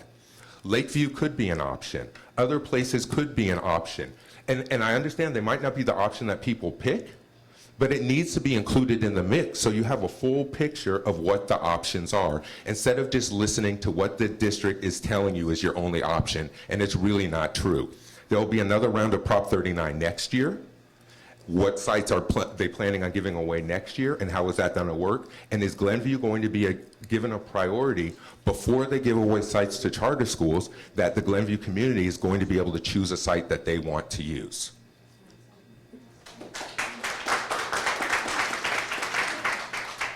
Hi, I'm Marie Munson, and I'm a resident of Glenview. I just wanted to thank you for listening to the community's concerns and perspectives, and I'm just so encouraged by tonight's meeting.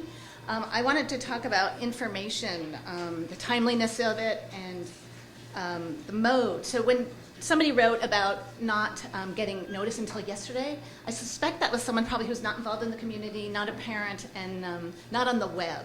So I'm glad you handed out those flyers. It was just about 24 hours before this meeting, so I hope, you know, if we're going to do this again, if you'd maybe get out a few days before, because definitely for some people that's the only way they're going to hear about this. So can I make a comment to that? All those flyers were handed out by us parents who are volunteering.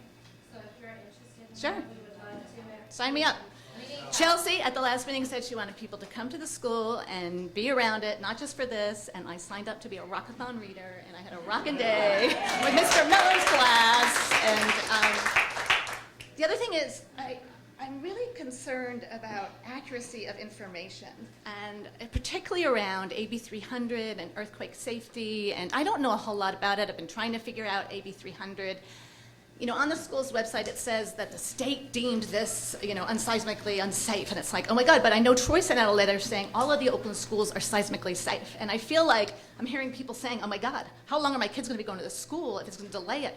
You know, and then I'm like, well, why isn't the school closed? None of us should be in here if it's like, and I hear tagged, like red tagged. If something's red tagged, you know, for seismic, it's closed. And I'm hoping we can get out the information about the risk, like you were saying, about what is the risk here. Is it safe? These kids have been in this school. This school hasn't been seismically updated, the main building, since I don't know when. You did the portables. That's what I see on the AB 300 website. I didn't see the state making decisions about what's unsafe and not unsafe, that it's more up to the school district. And what I saw on the web was it was about the portables that were unsafe. So I just feel like there's misinformation, and it makes me really anxious. I tend to be an anxious person, and I don't want to think of all these kids in here in an unsafe school. So if that could be kind of clarified with a fact sheet. And I also would ask that you would put out another timeline now, given the cultural, you know, resource person, and when you think the board will actually be taking a vote, because I don't want to delay this process. I'm really excited that we're going to be looking at, you know, expanding what we're going to be looking at. Okay. And I think that's it. So Tim will speak to the I just to the seismic question.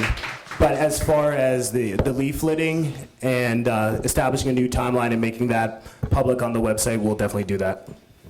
So I really liked her energy and volunteerism, so I'm sure that's part of the Glenview community spirit.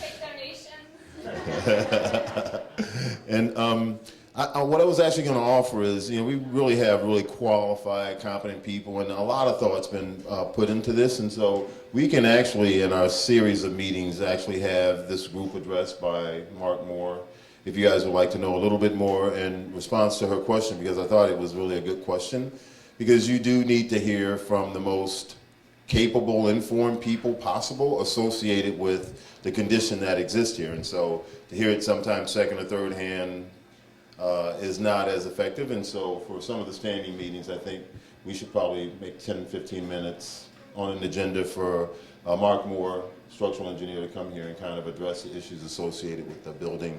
And hopefully he can give you some really clear information to give you some kind of comfort level associated with what represents an imminent hazard.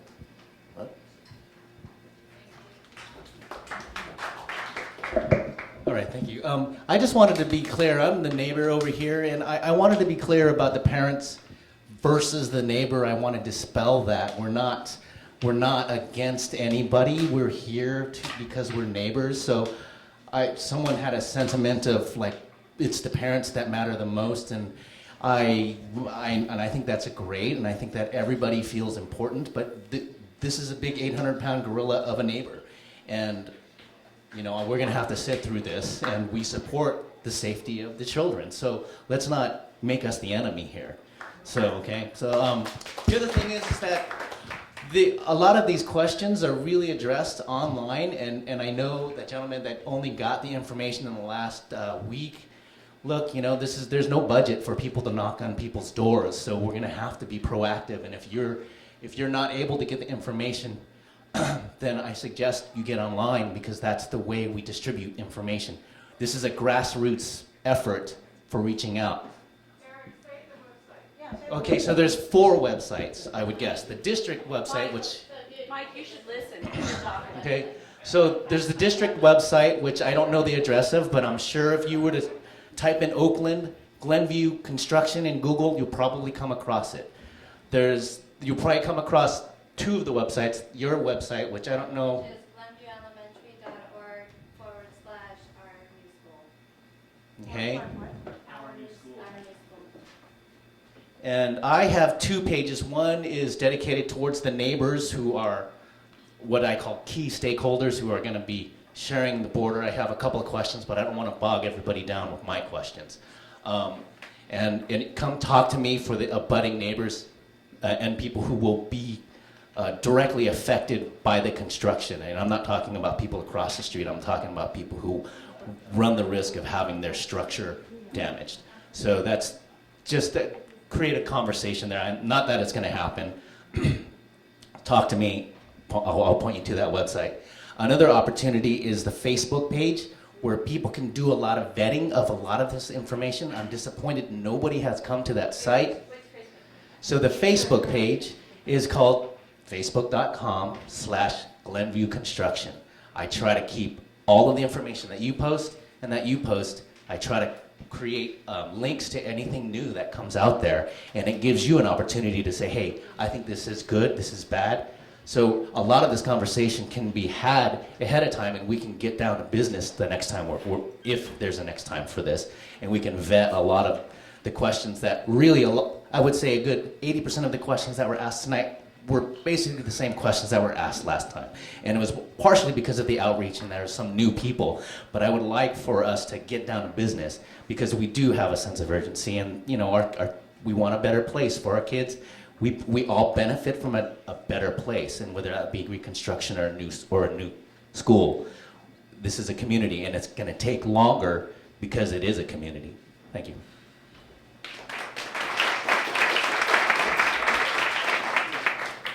Yeah, well, I was right behind Eric, so he actually addressed what I was going to, part of what I was going to say, because I was somewhat offended by that comment about that, you know, it was a parent's issue and not a neighbor's issue, because like I'm a neighbor and I do have a child in this school, and I will have another one soon, my 2 granddaughters.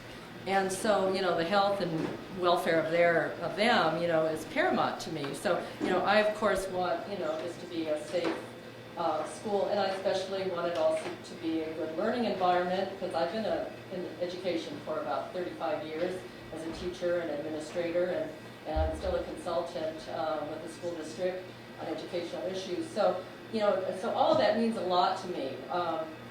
And you know what? And I do really look at those posts and those websites and Facebook pages, and it just seems to me there's a lot of things that are put out there that maybe people aren't that cognizant of really what's in the master plan.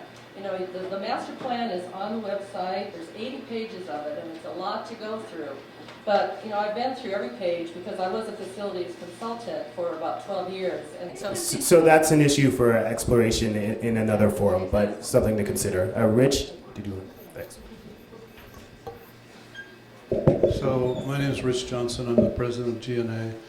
Hugh's here. I think many of you know Hugh much better than you'll ever get to know me because he's dedicated to the schools. But I wanted to just say that I forget who said we had a meeting last month. Maybe it was Chelsea. Here we did. But we have quarterly meetings, general. We meet about every 3 months approximately.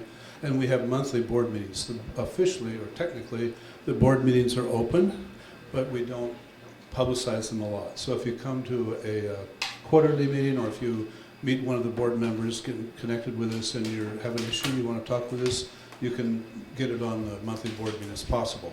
So it's not highly encouraged, but it's not discouraged at all.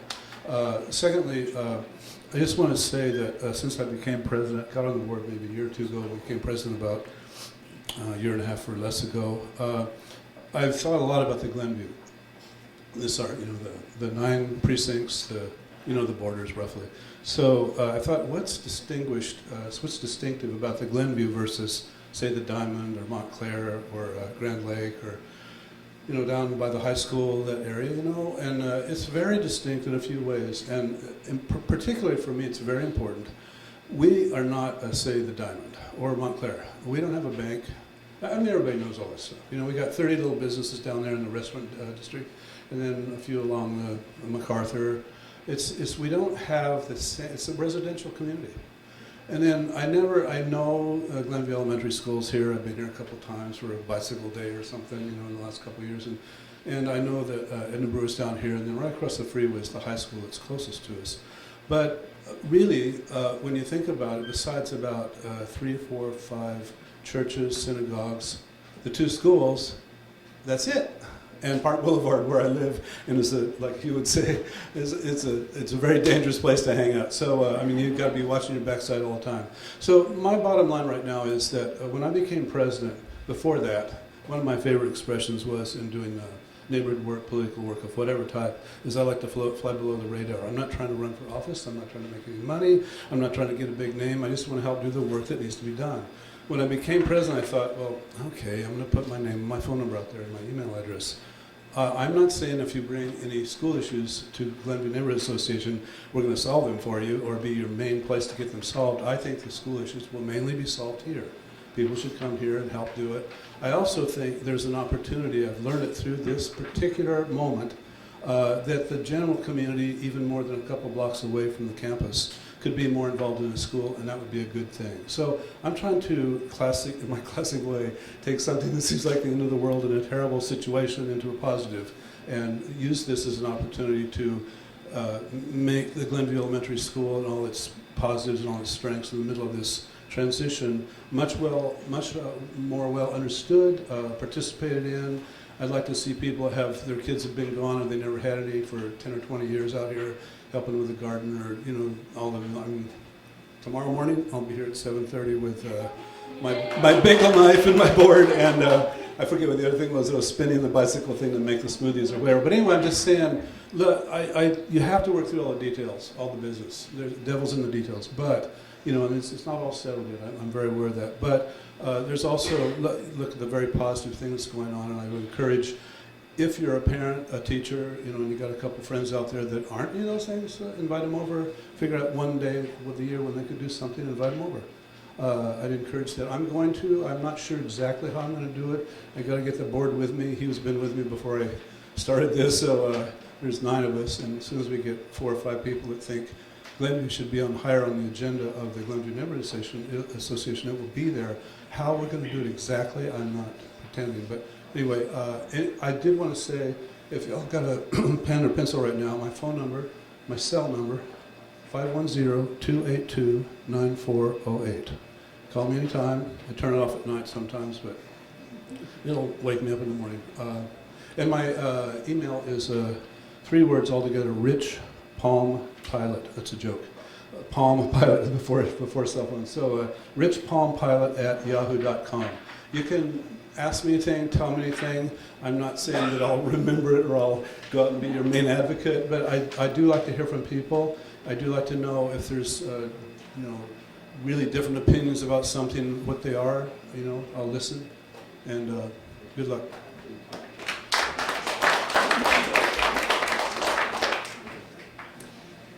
This is something I just want clarification on, because I know I'll go home and be confused about it if I don't ask this. Did someone say that the City of Oakland Cultural Resources Department doesn't really have authority over this property? So the city and the school district, unlike in some other jurisdictions like San Francisco, are 2 separate entities, and we control and own our property. Okay, so if we could all come to some agreement with the plan, you don't really have to go through that process. Is that correct, or you do?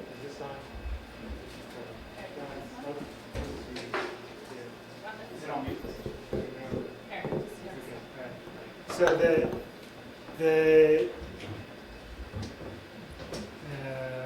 that might be like theoretically a possibility. The issue is that the city is the only local agency that has any sort of staff or any sort of study on the subject, and they have put out this opinion, and so we then have to react to that opinion. And we have to react to that opinion regardless of what the school community says.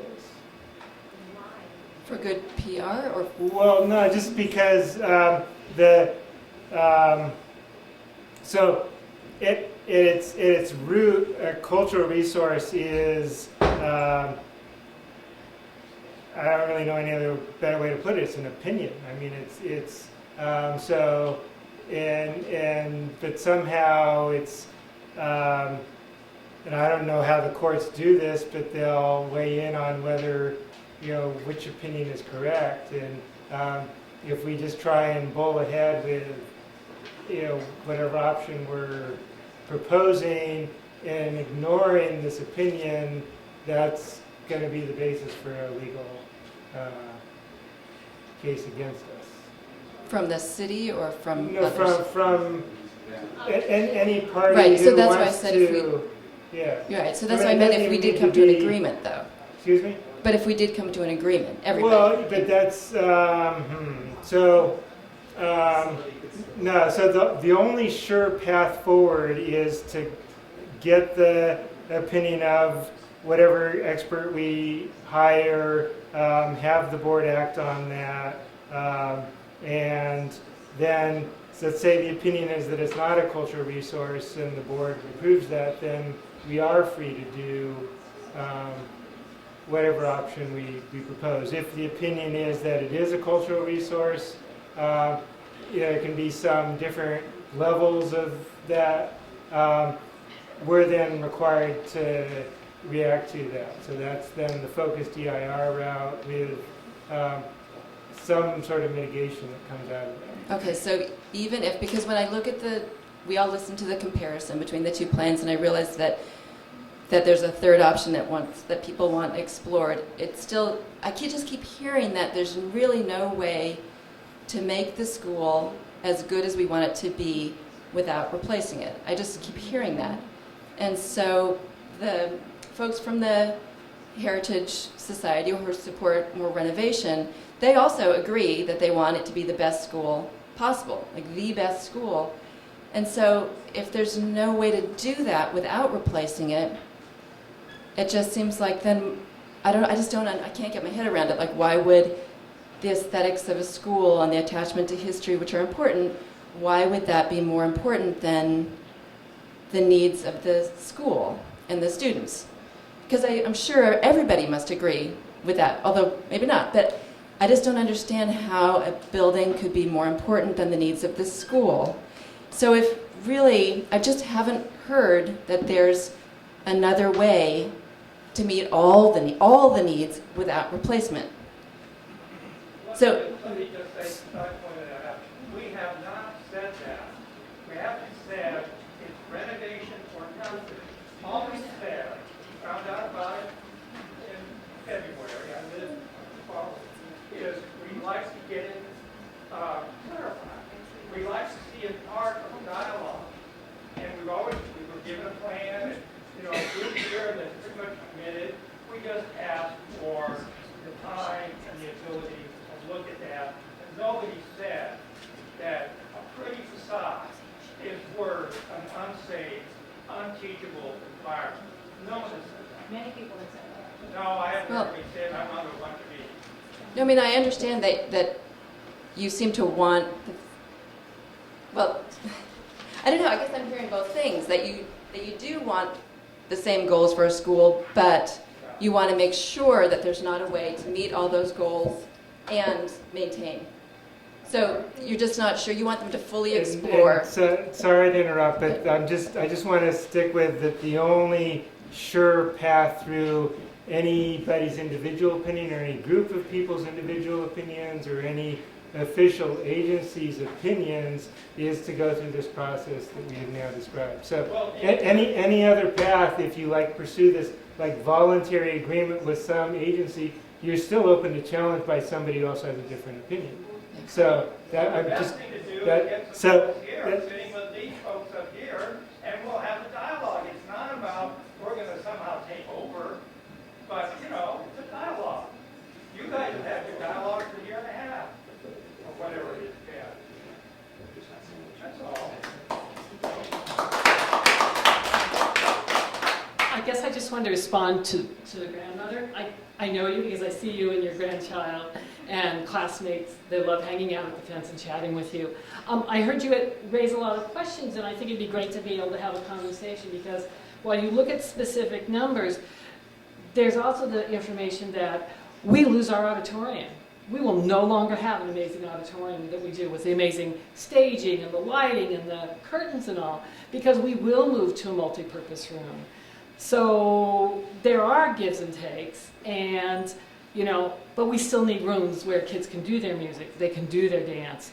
So it's not like we're having this amazing auditorium and those. We're going to have a multi-purpose room where kids will eat every day, where we'll have our assemblies, but then we'll still have facilities where kids can pursue arts, which is really an amazing dream that came years ago at Glenview that parents have embraced, and one of the reasons they come to Glenview is those who work so hard to come to Glenview from outside the neighborhood. It's one of the reasons our parents work so hard. raising amazing amounts of money. It's just one of the small things about Glenview that makes it so unique. So I hear your questions, and maybe we just need to talk about them so that we can, as opposed to hearing this kind of shot and that kind of shot with no answer, let's get some resolution. You know, I'm not sure how we do that. Directing specific emails to someone, something like that. Again, that's more problem solving than attacking. And I didn't feel you were attacking, but you were raising questions that you didn't feel were answered. So, just a thought.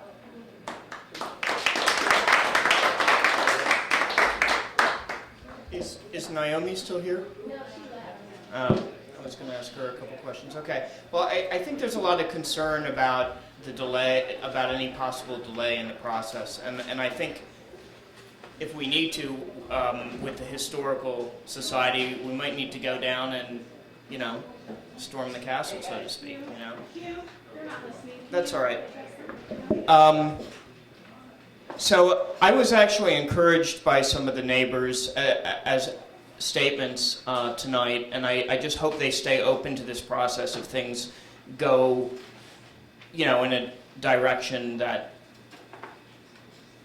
some people, a few people might not like, which is my way or the highway, and, you know, vice versa. I think some of the comments before about the students being more important isn't necessarily to say that the neighbors don't have legitimate concerns. They do, but ultimately some of that's going to have to be addressed during the process, no matter what the result is, to make sure that neighbors' houses are kept safe and everything. But when it comes down to which option, the kids and the teachers and the administration, the people who are here all the time, need to take some and have some priority. I would have liked to ask Naomi some questions about what happens if, you know, are they going to put their wants ahead of the needs, the academic needs? And I think if that happens, then the school district, you know, needs to show some backbone as well. But I do want to keep this being an inclusive process, and I think we've done that. I think that some of the things that happened at the beginning of the process can't be taken back, and we shouldn't be trying to take it back. I also think some of the things that happened weren't done intentionally.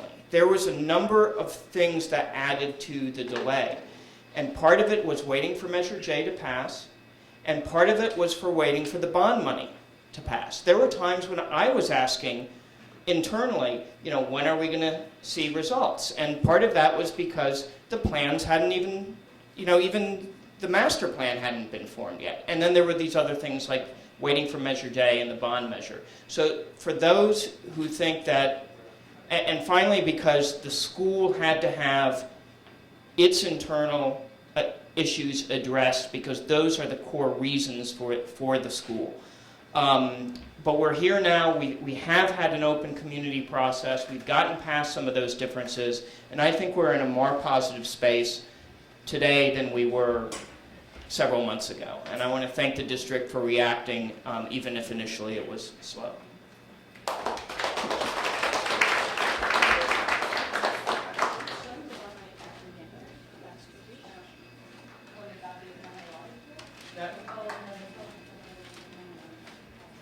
So after the bond measure was passed, they had to wait to actually sell the bonds to get dollars. But in January is when that became available, which is why the neighborhood wasn't involved before then. Is that correct? That is part of the reason. Yeah. I echo your comments. As you know, I have two small children who may end up going to school here one day. And but the only thing I would add to what you just said is, and maybe counter it somewhat, is the fact that children come and go, teachers come and go, principals come and go. But neighbors live here, and our homes are here, and we're here to stay. So You know, everyone, I agree with, everyone's got their own opinions, their own viewpoints, their own things that are important. Everybody thinks their opinion and their viewpoint is the most important. I just, you know, want to put that out there so that everybody's mindful of it. I don't want to be divisive. I just want to work with everybody, and that's all I have to say. Thank you.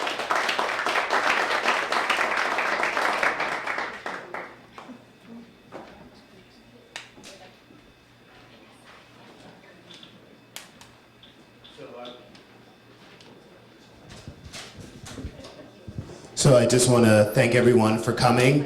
Obviously, this is an ongoing process. We're going to have more meetings, but at the risk of being redundant, I just want to encourage everyone to continue to check the website. We'll be a little bit more aggressive about grassroots organizing and leafleting.